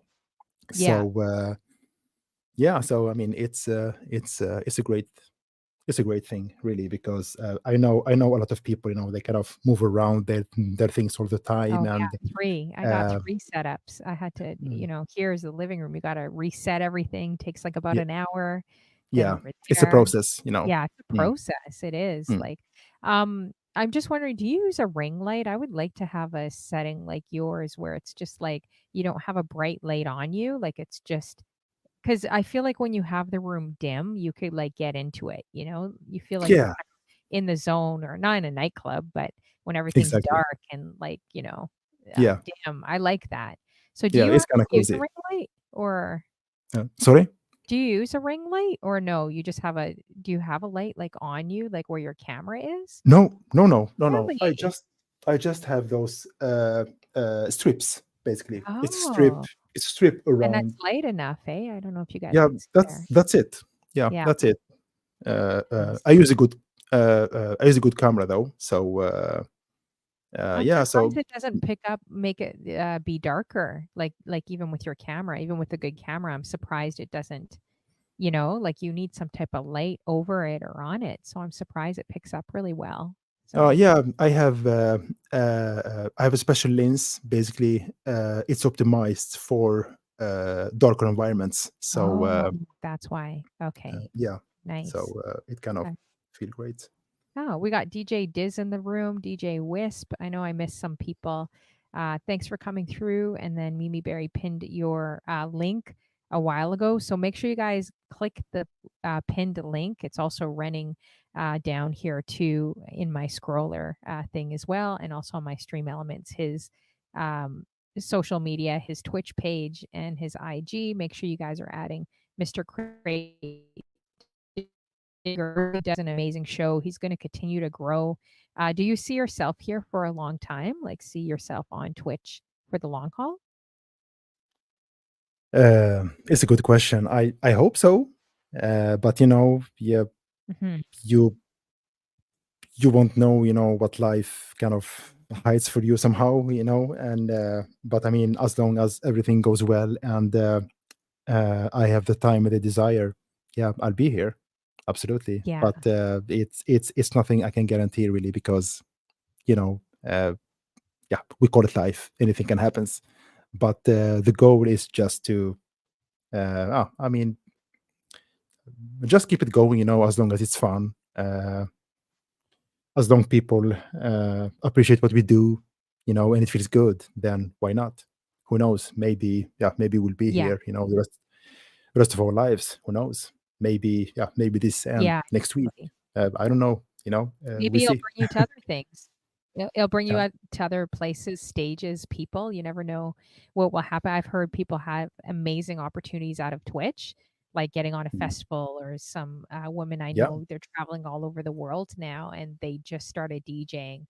Mm. Some play for the WNBA. They just started DJing in 2017, and they're blowing up as social content creators. So you never know what Mm. life is going to bring you, right?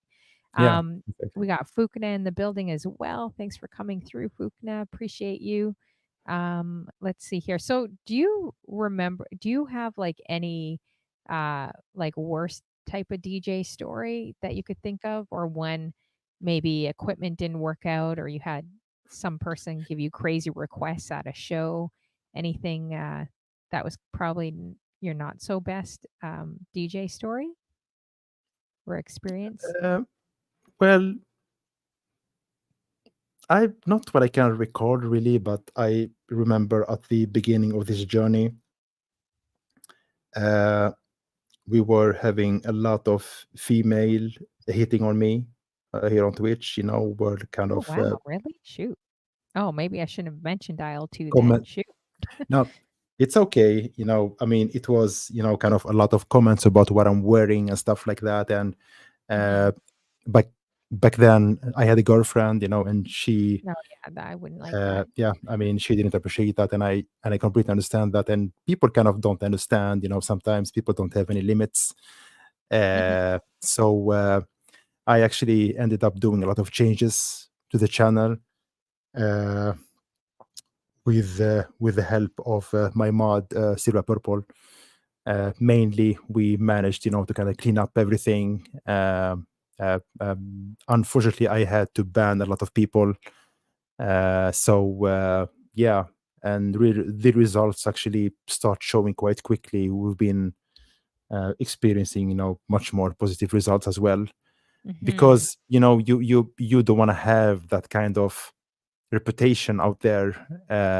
You know, people coming to your streams, talking about gossips, and For sure. Yeah, like sex topics and exactly, yeah. hitting on you, stuff like that. It doesn't. It's not why I'm here. Exactly. You're there to do Uh, a music show, but people, think sometimes uh, feel that they could say anything and do anything when you're doing a show, and they're not yeah, in front of the camera. They don't even show their face or picture, but they have exactly. a right to come on your show and say and do anything, which is they Yeah, don't realize how much effort that a show takes and how it could trip up a streamer or kind of make them feel uncomfortable too. So I appreciate that. Like I'm sorry to absolutely, hear that experience absolutely. that you Yeah, and I mean, many people don't realize what kind of damage they may actually cause your private life as well. Because for sure. I Yeah. mean, when you are standing here, and you are live, maybe you want to deliver an answer in a way to make people understand that, okay, I don't accept that, but sometimes you can't do that because you don't want to scare other people either. Exactly. Yeah. And it's really, it's a very thin line. But I can tell you something, and it's extremely important to have moderators that actually have the same vision as you have, and have actually moderators that believe in Mm. what you do and what you want. And I am truly blessed to Yeah. have amazing moderators that actually believe the same thing I believe in, and they kind of agree with me. Yeah, on, yeah, like 98% of the things we Yeah. agree on, and that's, it's so important, and my mods really keep the chat clean. They have, kind of zero tolerance for things that happened before. So I really gave them green light. So I mean, act as this channel is yours. Don't even ask me. You see something that is not appropriate, do whatever you like. Time out, ban. It doesn't matter. I mean, we Yeah, we for sure. we just want to have, a clean chat. It's Mhm. about the music, I mean, spreading good vibes, because it's a spot for everybody to come here and feel good, you know Yeah. yeah, and the fact we want to attract people that are actually, into music. And many people, when they come to a channel, and they see all of that crap, they would be leaving anyway. You know, 100%. Oh my I gosh. I mean, wish I I talked to mean, you ages ago about this. yeah, no, I It's true. mean, And you don't uh, wanna attract those followers. Like, no, sometimes you think, "Oh, you gotta grab followers or gotta grow your channel," but you know what? At the end of the day, like, I think when you stand up for your values or have some type of conviction, whatever it is that you believe in, you're mm, gonna lose people. Like, I lose exactly, exactly. As soon as you on start Instagram implementing every boundaries, single day, and even yeah, here too. But it's good though. I think it's good, because you're weeding out the people that don't really actually respect you or don't even care about you. They're just there to kind of yeah, watch what you're doing or, to maybe spy on your journey, but they're not really there in your corner. So in this mm, season, I agree the same way. I'm good. I actually have been encouraging more people to unfollow me than follow me. So yeah. I'm so with you on that.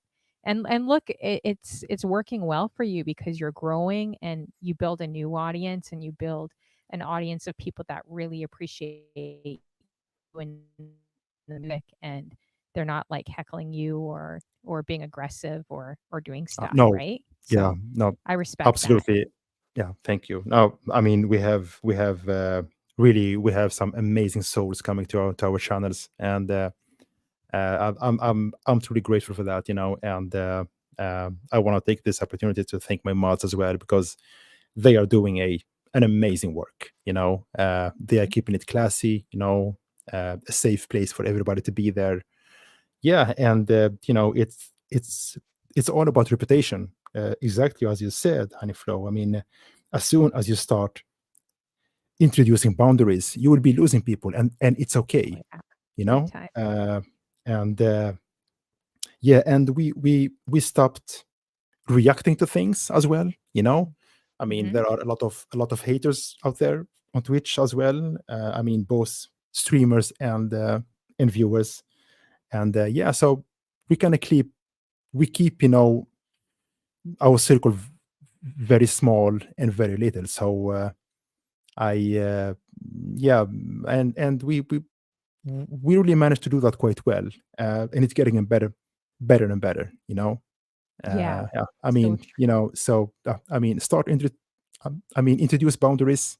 That actually benefits you, that align with your vision, and spend time with the people who actually have the same vision as you, and people that actually wants the best for you. Get rid of Mhm. people that are negative, and that actually wanna see you fail, which there are unfortunately a lot of them on Twitch as well. But it's okay. It's like real Yeah, life. That's the way it is. so true. And Yeah. and I mean, you can change people. You can do that. Mm. People need to change themselves as well. No, it's so Yeah, so we true. keep it Yeah. classy, and we keep our circle quite small and Hmm. safe. And yeah, and this journey will become, much more positive that way. Hmm. Yeah, so we truly believe in that, and I'm very grateful that I have mates as well that do have the same visions as I do, which For is good. sure. Yeah, Yeah. entertainment could be a very interesting place, guys. Like you meet all kinds of people, not just online, but especially as a DJ and even as a female DJ going out there, you have to battle a lot of other things that maybe Mm, other people are not battling, especially if you're going on your own out there. So you have to really, like you said, put those boundaries in place and put your values in place. And if people make fun of it, well, they make fun of it. It's okay. Like it's all good. At least you know where you stand. And I find, it can be dangerous a little bit to being online in this space and you're building this persona. Like a lot of people in entertainment have personas, right? mm, Or mm. say they're single when they're married and different things. And Yeah. I Mm, watched Montel Jordan, and his interview was really enlightening. I encourage everyone to check him out. But he talks about that, how music was kind of his mistress, and how he, mm. his wife actually encouraged him to be single, do the whole single thing in the 90s because he was blowing up and getting popularity and getting money. But then that actually damaged their marriage. So Yeah. And then he talked about having an affair and how he got through it, and he's still with his same wife. I think it's been 30 years. But anyways, I share this Mm. story to say, and I know a lot of people are not going to agree with me today, but I really, really respect what you said. Like I really, really do, because Thank there's not too many guys that are actually taking a stance on that and saying, hey, you got to have boundaries, or you got to, and he talks the same way that you have to do that, you. Mm. especially in this industry, because there's so much temptation and so many different routes you can take if you're not strong enough. And we see that in celebrities. We see what's happening in the music, and even when you look up top 40 music, you see that right now, right? So Yeah. yeah, I respect that you Thank definitely you. said that. And you Thank you. I will appreciate find a new audience. It kind of feels daunting starting all over, but I know another woman I talked to on here that's killing it in house music, and she said the same thing. She had to leave. I think for her, it was more of the urban community or the hip hop scene. It just wasn't really serving her. So she moved and transitioned into house. And it. Mm. now she's just like hundreds of people in her chat. Like she's doing very good. It's very, very positive. So That's good. you never, That's good. you never know, right? Yeah. So Yeah. yeah. What would you say for someone? Because do you feel like someone in entertainment has to have a bit of a tough skin? Like, what would you say to someone walking in saying, "Hey, I want to be a DJ. I want to go out there. I want to, make money, or like, I don't know, get on a grand stage." Like, what would you um, say to someone that is walking in that is very blind, like not maybe a bit naive to what this industry brings? Like, what would you tell them, or what would your advice be to them? Well, that's a big question. I Yeah. mean, I can. I mean, if I have a dream, if I don't do something about it, it will remain be a dream, right? So you need to kind of do something about your passion in life and your dreams. And if you want to do it, just do it by being yourself. I mean, don't copy people, uh, because it's gonna show at the end. And I mean, just be yourself and do what you believe in. Uh, yeah, and never give up. The Mhm. majority of people give up as soon as things start to take off. Really, I mean, Mhm. I was one of them. I Mhm. mean, at the beginning, I spent like 2 years. Okay, we are not going anywhere, so I took 3 weeks. I actually decided to quit. I wasn't streaming for 3 weeks, and then Silver Purple came into my life. Um, and yeah, we talked about that, and we started to make changes. I even changed my name, my Mhm. handle as well. To kind of start fresh. And yeah, and we are in a much better place today. Actually, in a place where we want to be. So don't give up, because it's not easy. I mean, there are a lot of people out there doing the same thing, but once again, try to be unique. Don't try to be someone you are not, and don't do things that the majority of people does. Try to be a little bit unique, because uniqueness will actually attract people. Mm. uh, it's quite important, really, because if you will be doing the same thing as the majority does, you'll be just one of them. Mhm. But if you are quite unique, I mean, it could be, I mean, delivering, the kind of music, maybe doing some I mean, mixing in a special way that is not very, very obvious to everybody. I mean, like look at someone like Scratch Bassett. I mean, his signum is scratching, right? That's what he does for living. It's his whole life. Everybody knows. Okay, Paul, it's about scratching. He has this signum. That's is his trademark. And that's unique. Or for instance, I don't know, DJ Coco doing amazing things with 45s that I never seen anybody doing 45s doing what he can do. So being unique is extremely important, really. And never give up, believe in yourself, and surround yourself with people that actually want the best for you. Hmm. I love Uh, that. I think it's it takes a while to get there though, because you may think that you have friends in this industry or people supporting you, but Yeah. sometimes people use you a lot, guys. They use you a lot for connections. They see who you're talking to. Someone gave me some really, really good advice when I first started my talk show, and I was like, I don't share it often, but it was another DJ that told me. And I was like, oh, I don't know. I'm so different from so many people online. I'm not saying I'm better because I'm surely not. But just lifestyles, values, what we believe in. I'm like, I don't feel like I really fit into that place, right? So I Mm. had a private conversation with him. He's like, look at Oprah. He's like, did she like everyone she interviewed?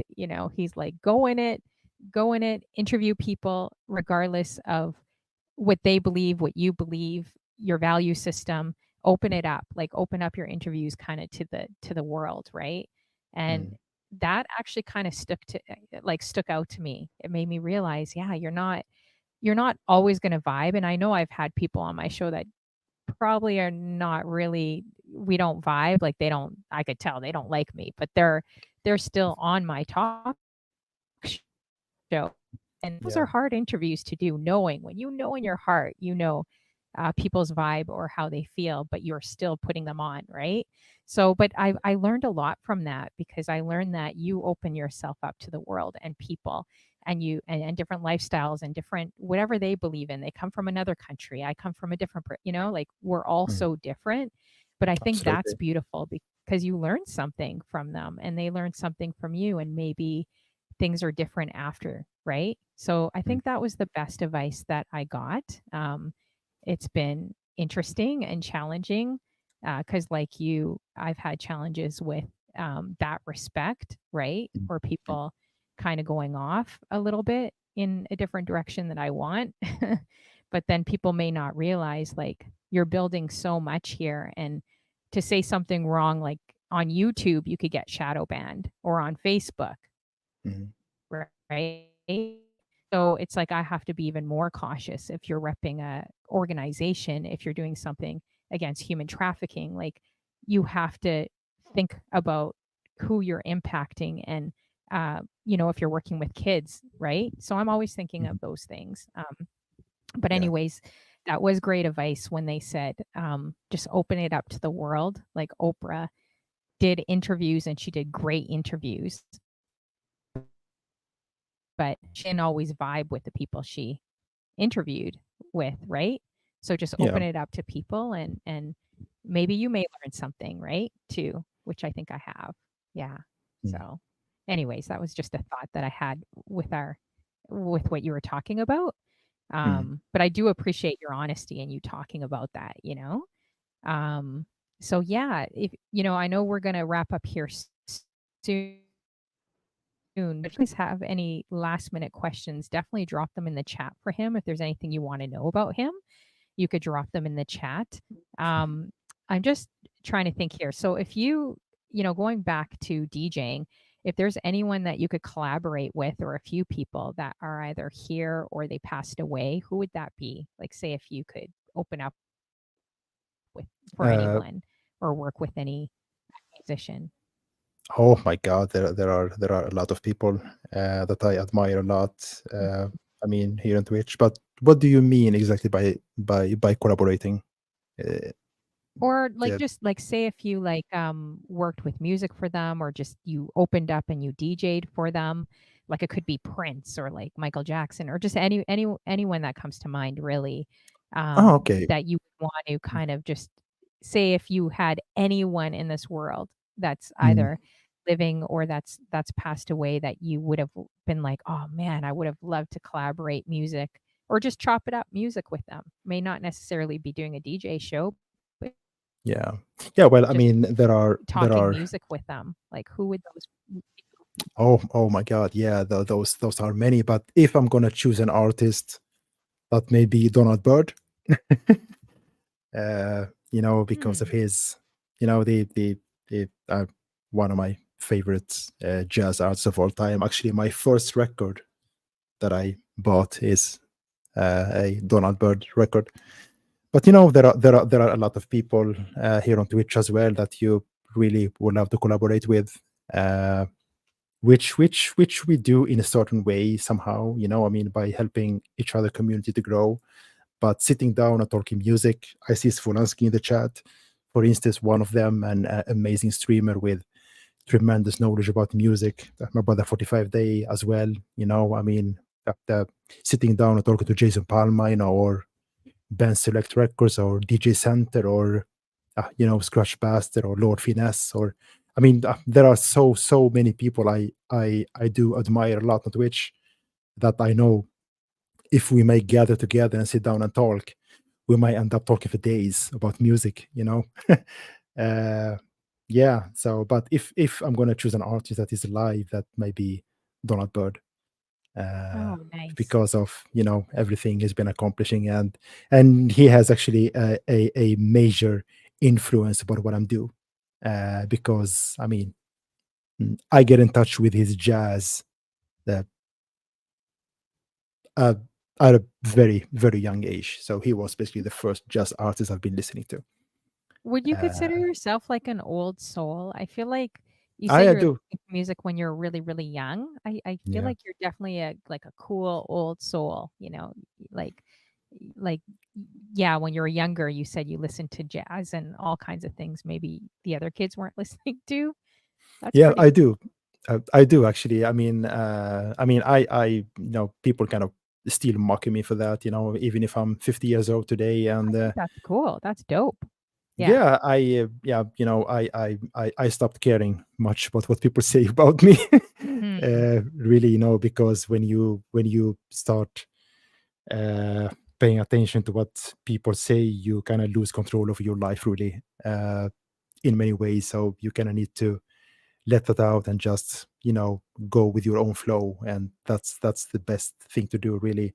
Yeah, I mean, I've been very different since I've been a little boy, basically, when it comes to what kind of music I listen to. My taste in music is kind of a has actually been kind of a grown up kind of style of music since I was a baby, basically.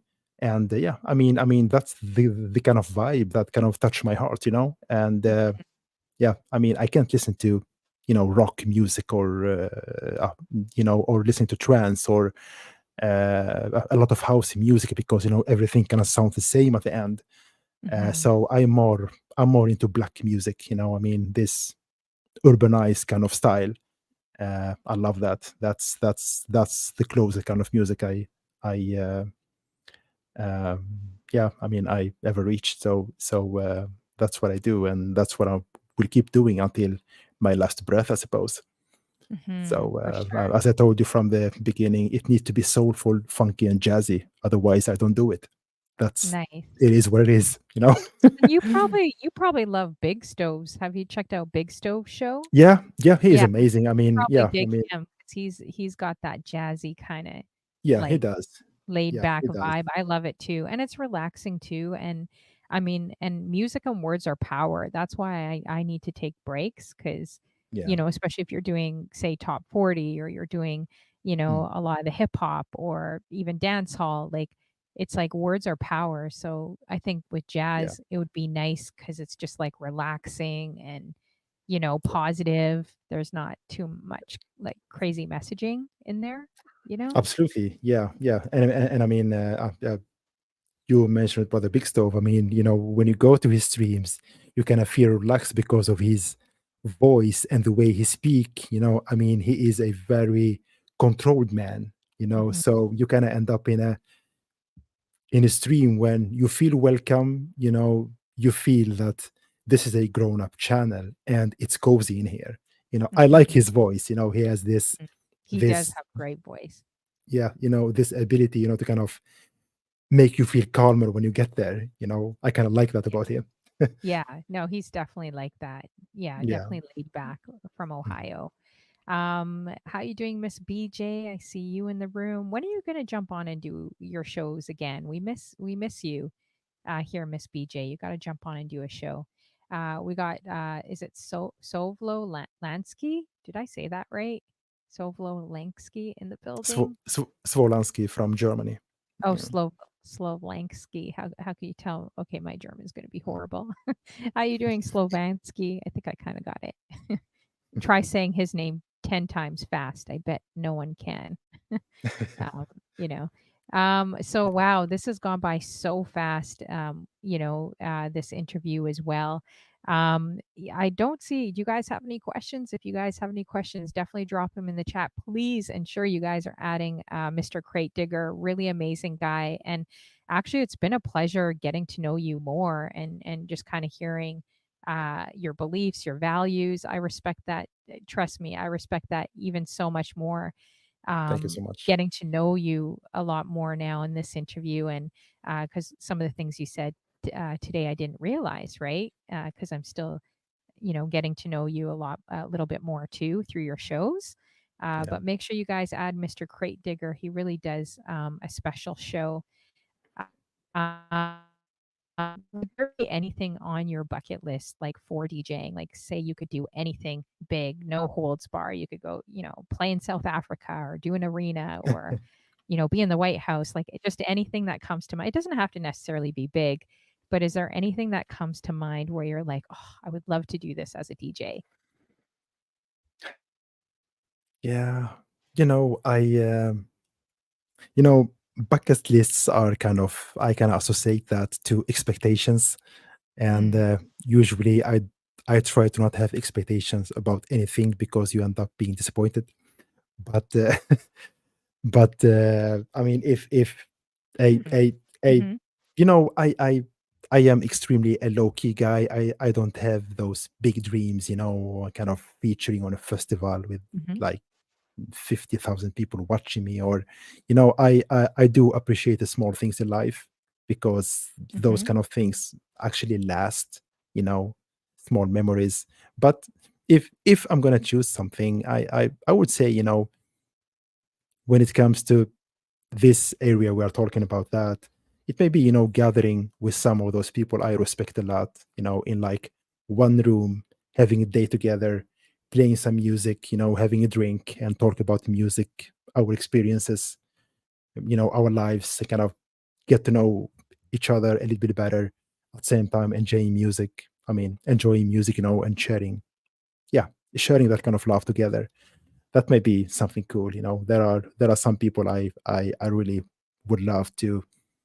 I mean, if I've been given the opportunity, to kind of meet them and at least shake their hands and say hi, you know.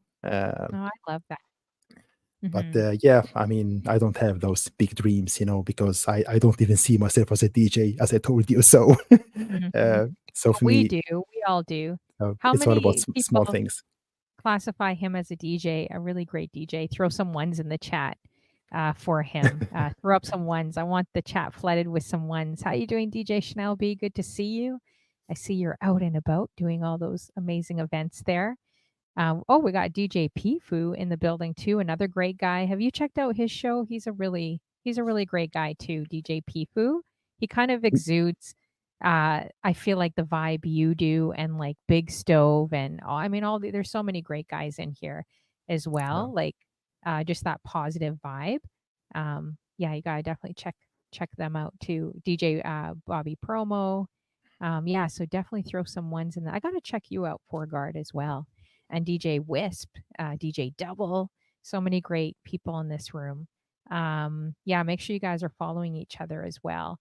Let's see here. So, okay, so maybe not bucket list. I would say just the last question. I'll end off with you, and it's a little bit deeper, but I'm pretty sure you could handle it.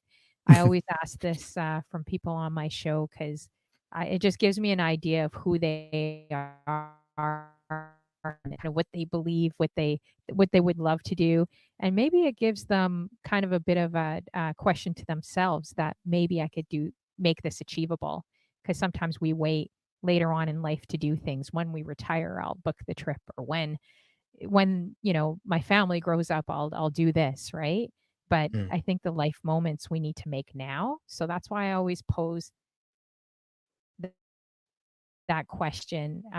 So I'm trying to think. So say if you had like maybe, less than a year to live, like is there anything that you would want to do within that year before you passed? Or and also maybe legacy. Is there any legacy that you would love to leave behind? I know that's a kind of a bit of a deep question, but it's always Yeah, interesting no, to hear.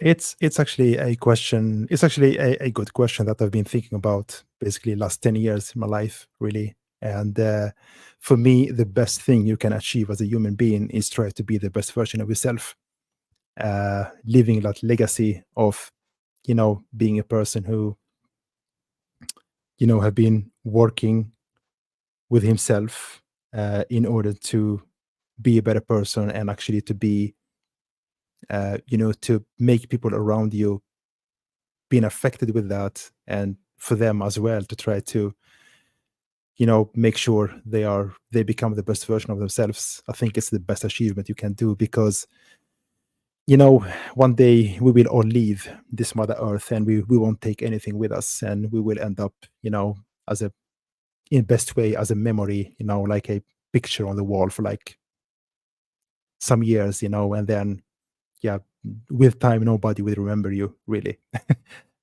So I mean, Yeah. you know, if you ask someone else maybe about bucket list, they might say, "Yeah, well, I mean, I would like to travel there, or climbing a mountain, or whatever it is." For me, it's my life is a bucket list. Really, I'm always trying to be the best version of myself. That's my mission, really. I think it's the best thing you can do with yourself.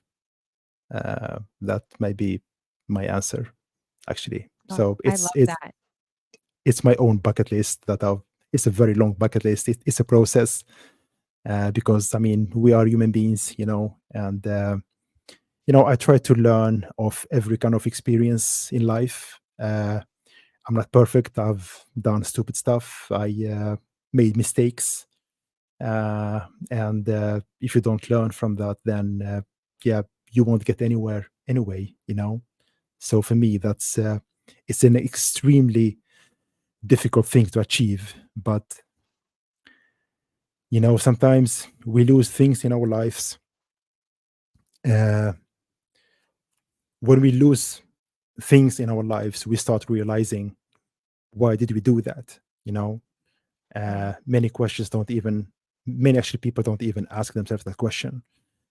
uh, yeah, so for me it's just being the best version of yourself is the best legacy you can leave behind you, really.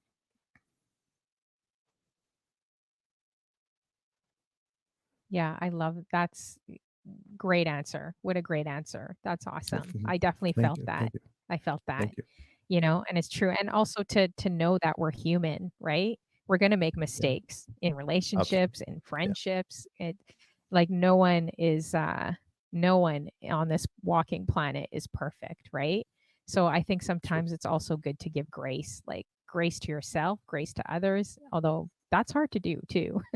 Yeah. Grace and mercy, right? And especially to yourself too, because sometimes we could be the hardest critics on ourselves. So, and to learn from your mistakes, right? To pick up again, Mm, and to keep carrying forward, and not like, feeling condemned, like, oh, like I did this, and you know what I mean? So, mm, but just to keep moving forward, I think is really important. So I love your answers. Oh my gosh. I feel like, okay, forget about just putting you on the dating show. I feel like I need not, not for that, but I feel like you would be a great guy to speak to a lot of the other guys out there, Like I feel like some of the stuff you said today, I honestly think that you would encourage so many guys like out there.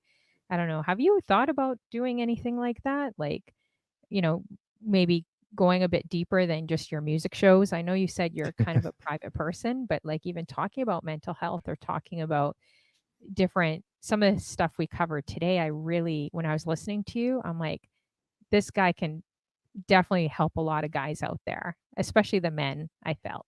yeah, thank you. That's a big compliment. No, I never thought about that, but sometimes I go to shows. There is this girl from Netherlands called Bright Eye Sunflower. She tries to Yes. do those kind of shows, and so I go there sometimes, and I try to share my experiences, and I mean, to kind of in my own way contribute to discussions, because the majority of people basically don't interact that much with her there. So yeah, so I kind of try. to do that, but you need to be very careful because some experiences may be unique for you, Mhm. and what works for you may not be working for others.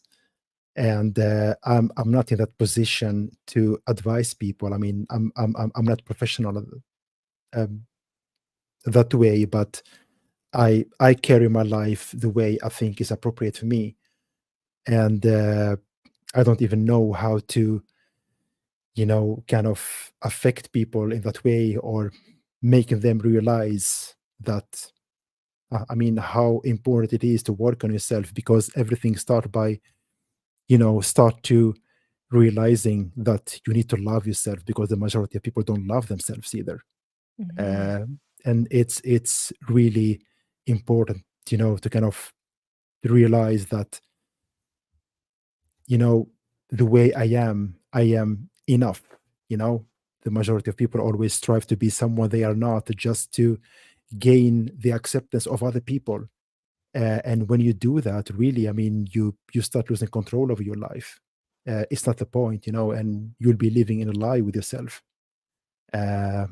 So yeah, starting loving yourself is really something. I don't know if you'll be able to advise people on how to do that, because as I told you, it could be some, yeah, there are for sure some several techniques to do that, by talking, or whatever it is people use. But so I have a lot to share within that area, because I've been doing this journey for like 10 years now. And yeah, but I don't know how to kind of provide that kind of information to people, because sometimes you need to experience something really hard in your life, that maybe as a wake up call for you. you know Yep. I mean, Okay. sometimes a lot of people kind of they work around and they do the same thing over and over again, and the outcome is always the same. Why people never wake up and realize, okay, I've been doing this for like, okay, 10 years. I mean, we can actually have an example as a stream. So, all right, well, I've been streaming for 4 years. Okay, I'm not getting anywhere. Maybe you are doing something for a long time, and you are doing it in a way that actually may not be the best way to do it. you know and that's kind of the questions I always kind of ask myself. Okay, I've been doing this for a while, and the outcome is the same. I need to do something differently. And with time, with years, I became quite quick into actually initiating those things. So I try to not do, to not I mean, uh, proceed doing the same things that results in the same outcome. But uh, it takes much shorter time for me now to kind of realize, okay, this is not working. Let's change something. This has been actually quite applicable in my streams, because the first 2 years, yeah, nothing worked, and I wasn't going anywhere. And yeah, I started asking myself questions. I mean, why am I doing this? How do I want to do this?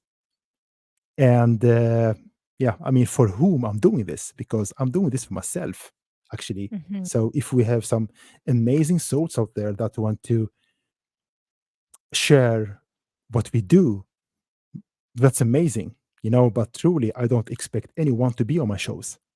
But those amazing souls that comes, it's amazing to see that, because you are doing something right. You are doing something that they are actually identifying themselves with, which amazing to share that. And in order to do that, so the best way to do that is just to be yourself. uh, yeah, that way you will be attracting people with the same kind of mindset, with the same vision into what you are doing as well, regardless of what you are doing. I mean, if it's a stream or whatever it could be, it doesn't matter. It's really something I feel that the majority of people should be, kind of apply to their lives. I mean, yeah, start to learn who you are, because sometimes you ask people, who are you? They mention their names or their age, or it's not you. That's Mhm. just So a true. link to who you are. It might be a Yeah. much more deeper questions, but I mean, there are a lot of tools, out there on the internet, a lot of people that, reading is an amazing thing because people have been there, and a lot of amazing people out there have been writing stuff about how they made it.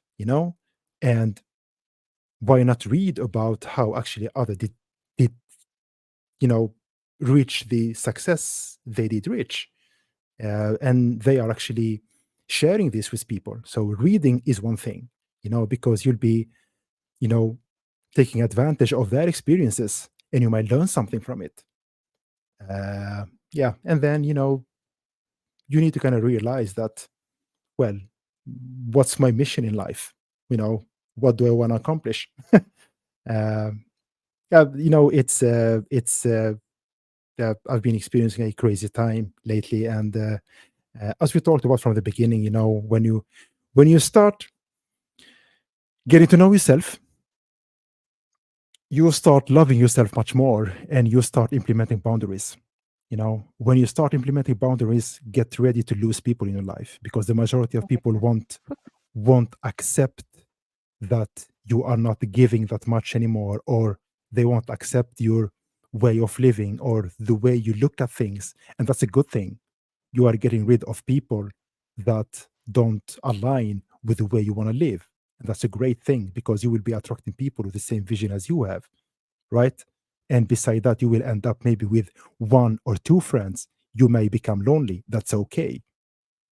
But with time, when you spend time with those people that actually cares about you, it won't be it will be, some quality time. Even if maybe, yeah, I have my friend Jojo 2163, an amazing guy. I met this guy from work, and he become my truly best friend.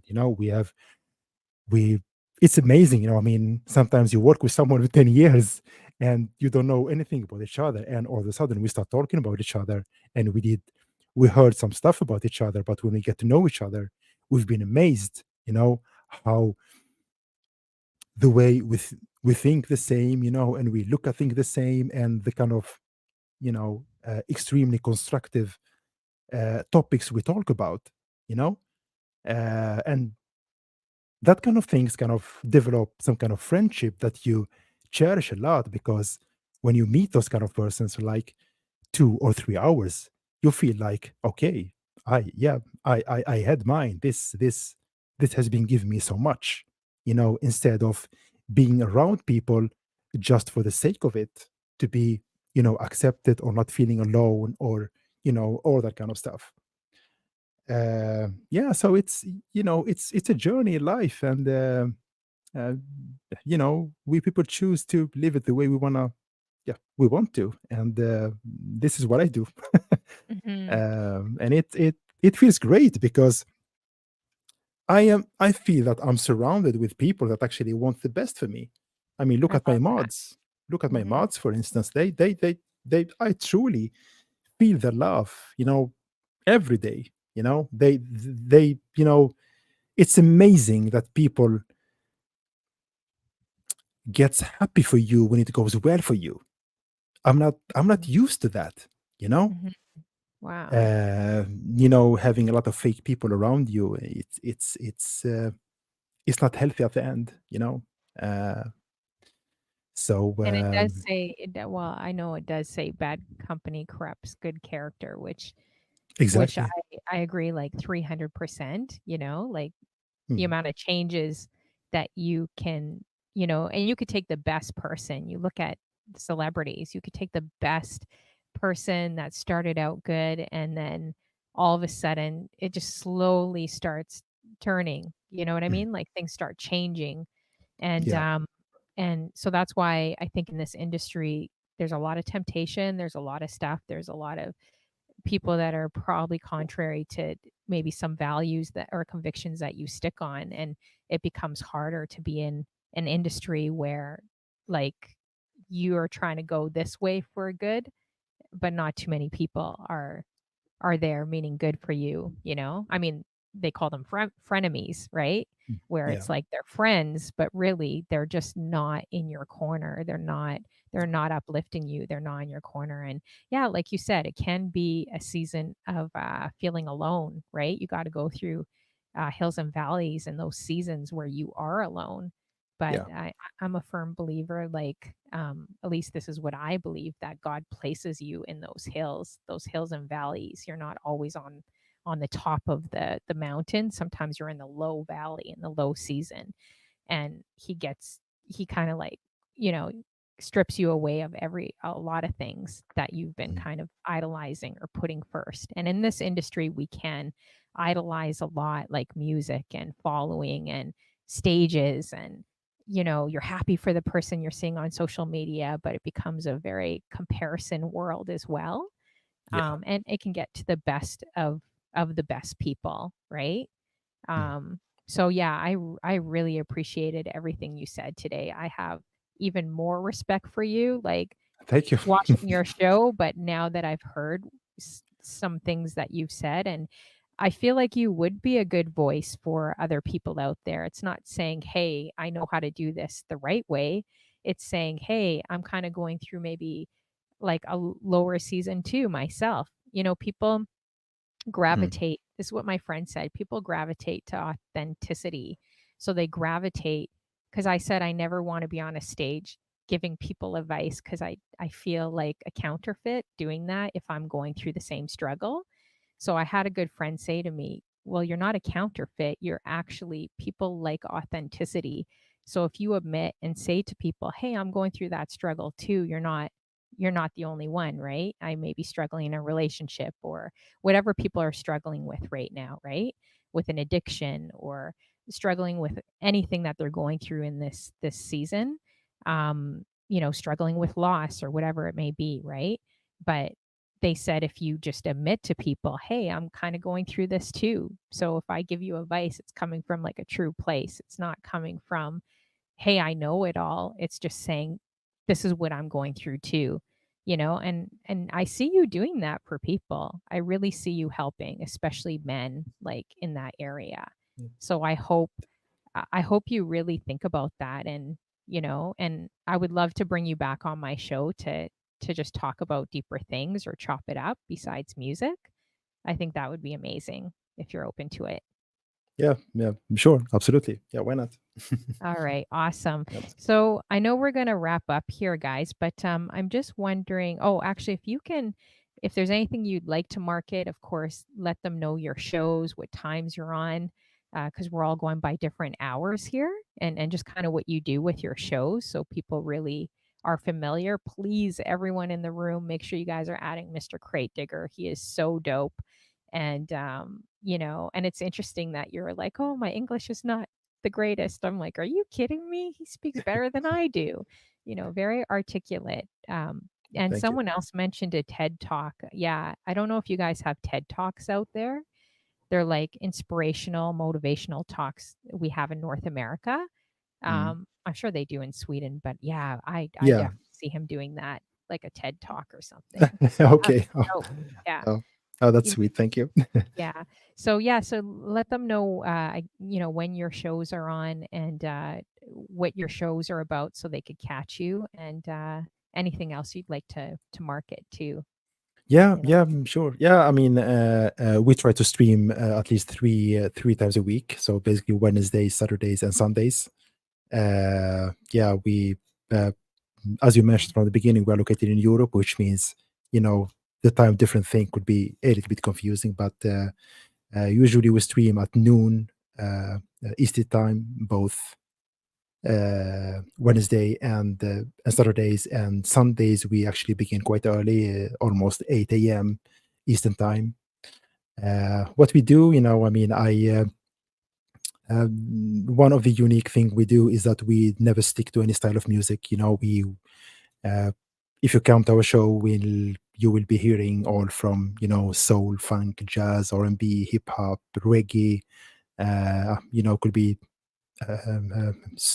soulful house, pop music.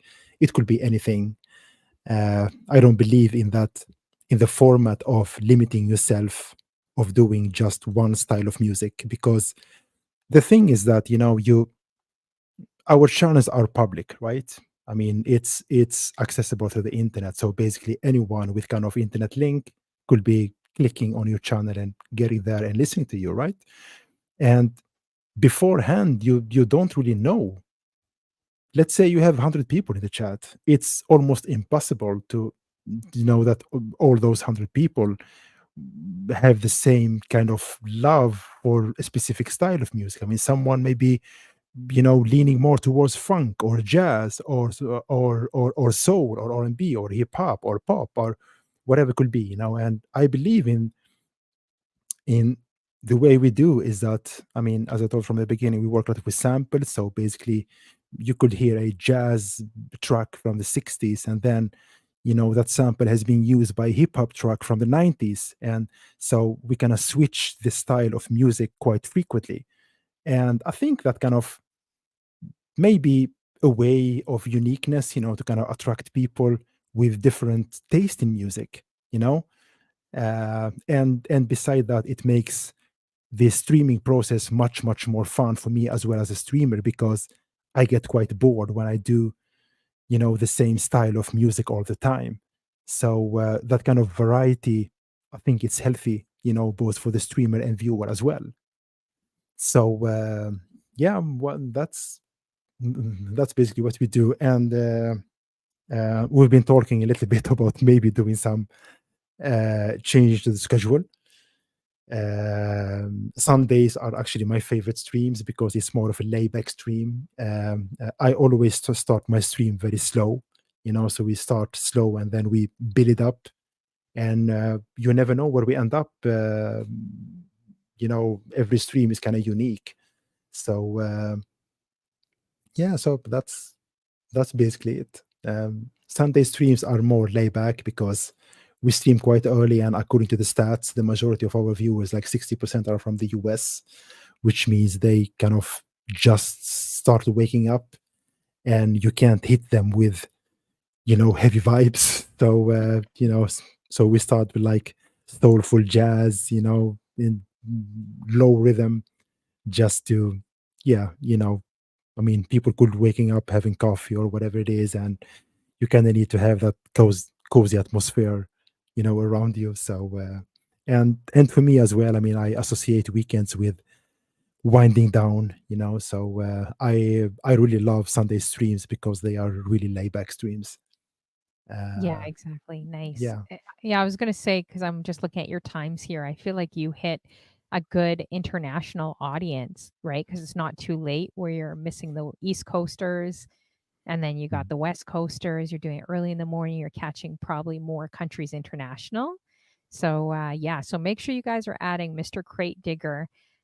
It's been a pleasure getting to know you more, and I definitely, when I come up with some topics or a different show, I definitely want to bring you on back again just to talk about them. I'll let you know. We'll talk off record. yeah, yeah, Um, absolutely. Thank you so yeah, I much for think having it'd be me. awesome. As well. Yeah, it's been Yeah, great. So I think what we're gonna do, guys. So make sure everyone in the room is adding Mr. Crate Digger. Here is his schedule. Check out his shows. I'm gonna try to make it a mission to check out more of your shows. I'm usually not on the weekends much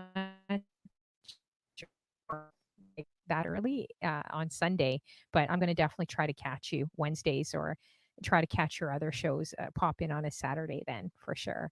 yeah, sure. So I know DJ Frankie B. He's been organizing. This is his first day actually.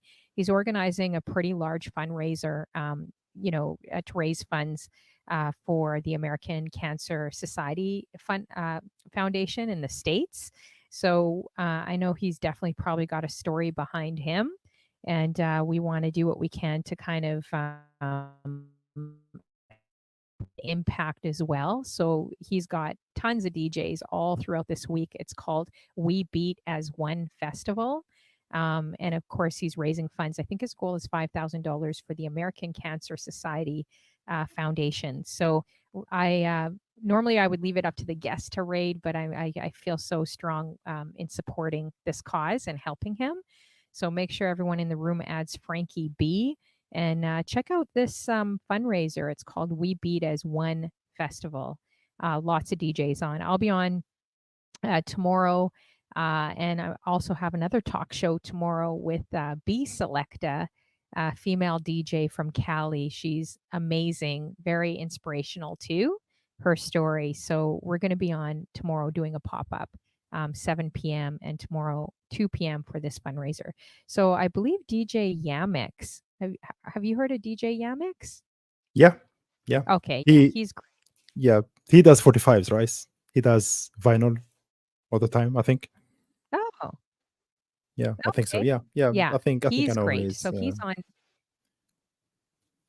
Yeah, so he's doing this fundraiser, We Beat as One festival, put on by Mm, Frankie B, and salute to Frankie B and all these guys putting this together. I know it takes so much work doing raids for like a week, yeah, and we want to do what we can to fundraise and help. So if anyone wants to jump in his room, even if it's a few dollars, if you want, give up your Starbucks or whatever you got to drink, just to help this cause and this fundraiser out, that would be really awesome. But if not, then just even you being there it helps and encourages the next streamer. So let's raid into him, DJ Yamex. Do you want to say anything to the chat room as well before we leave or raid out? absolutely. Yeah, I mean, I see a lot of familiar faces and some amazing people in the chat. Yeah, I thank you so much, guys, for being here. I hope you had the opportunity to kind of get to know me a little bit better. And thank you so much for your time. We never take that for granted. You know that already. So big love to every single one, and happy Monday. Keep being awesome. Big love to everybody. Yes, thank you guys for coming through. Make sure you guys are all adding Mr. Cratedigger. Oh, I see the hydrate. Eliza will probably have to hydrate after the show, but thank you for it. You sent it 20 minutes ago. But yeah, thank you guys. So many names here and so many new faces. If you guys were digging the vibe, feel free to hit the follow tab. I go by DJ Honeyflow Talk Show. It's a kind of a long name. I got to shorten it. But for this is Talk Show. My other show will be DJ Honeyflow Music, only if you're digging the vibe. If not, it's okay. I will see you guys in these Twitch streets. So we're going to DJ Yamex. Let's support this cause and support them raising funds for the Cancer Society Foundation in the States. And yeah, let's do what we can. And make sure you guys have a great day. Be a blessing to others as well this week too. And great seeing all you guys here. So I think I just started the raid. We'll see if this goes through. Make sure you guys catch Mr. Cratedigger's show Wednesday as well. He'll be on. I thought it was Tuesday today. Yeah, Wednesday. He'll be on in a few days. So check out that show. Bobby Promo, Silva Purple, Eliza, Alive, Jojo, Dolores. Who else we got in here? Silva Purple, Forgard, Fukna, Megan, Slovensky from Germany, DJ Pifu, all you guys. Thanks, DJ Wisp, and for coming through, Ron Love, and let's see here. Yeah, so many new names. Silva Purple as well, I mentioned. Um, Thank you guys for coming through. Appreciate you and for joining the conversation. Clarky, all my mods, love you guys as well. And thank you guys for coming through and helping me too. All right, so it looks like I think it's just rating out now. Let's see if it went through here. It's 8 o'clock there, right? For you, I think? No, wait. What time is it now? 10 o'clock, right? Yeah, it's 22:35 now. So Oh, wow. Okay. yeah, Yeah, I it's a bit gotta late. visit you. You gotta visit. Yeah, I'll definitely let you go. You probably need something to eat. I'm gonna raid one more time. Um, you gotta visit Canada. You gotta come to Canada too, and I gotta make it there too. See, I've never been out there that far, so Yeah, I'll have to come out there. See a bunch of you guys as well. All yeah, right. that would be really really great. I mean, if you come here, you know what to do. Yeah, for uh, sure. Definitely. Yeah. so Well, it's been a pleasure. Thank you so much for this interview and can't wait to check out more of your shows and just keep being a light out there, keep being positive and I know so many bigger things are in store for you. I could definitely feel it after this interview. So, I'm thank you so excited to much. see them. I appreciate you. Thank you. All right. Okay, take care. We'll talk soon. All right. Yeah, you Take too. care. Sure. Have a Okay, blessed day. bye. You too. Bye.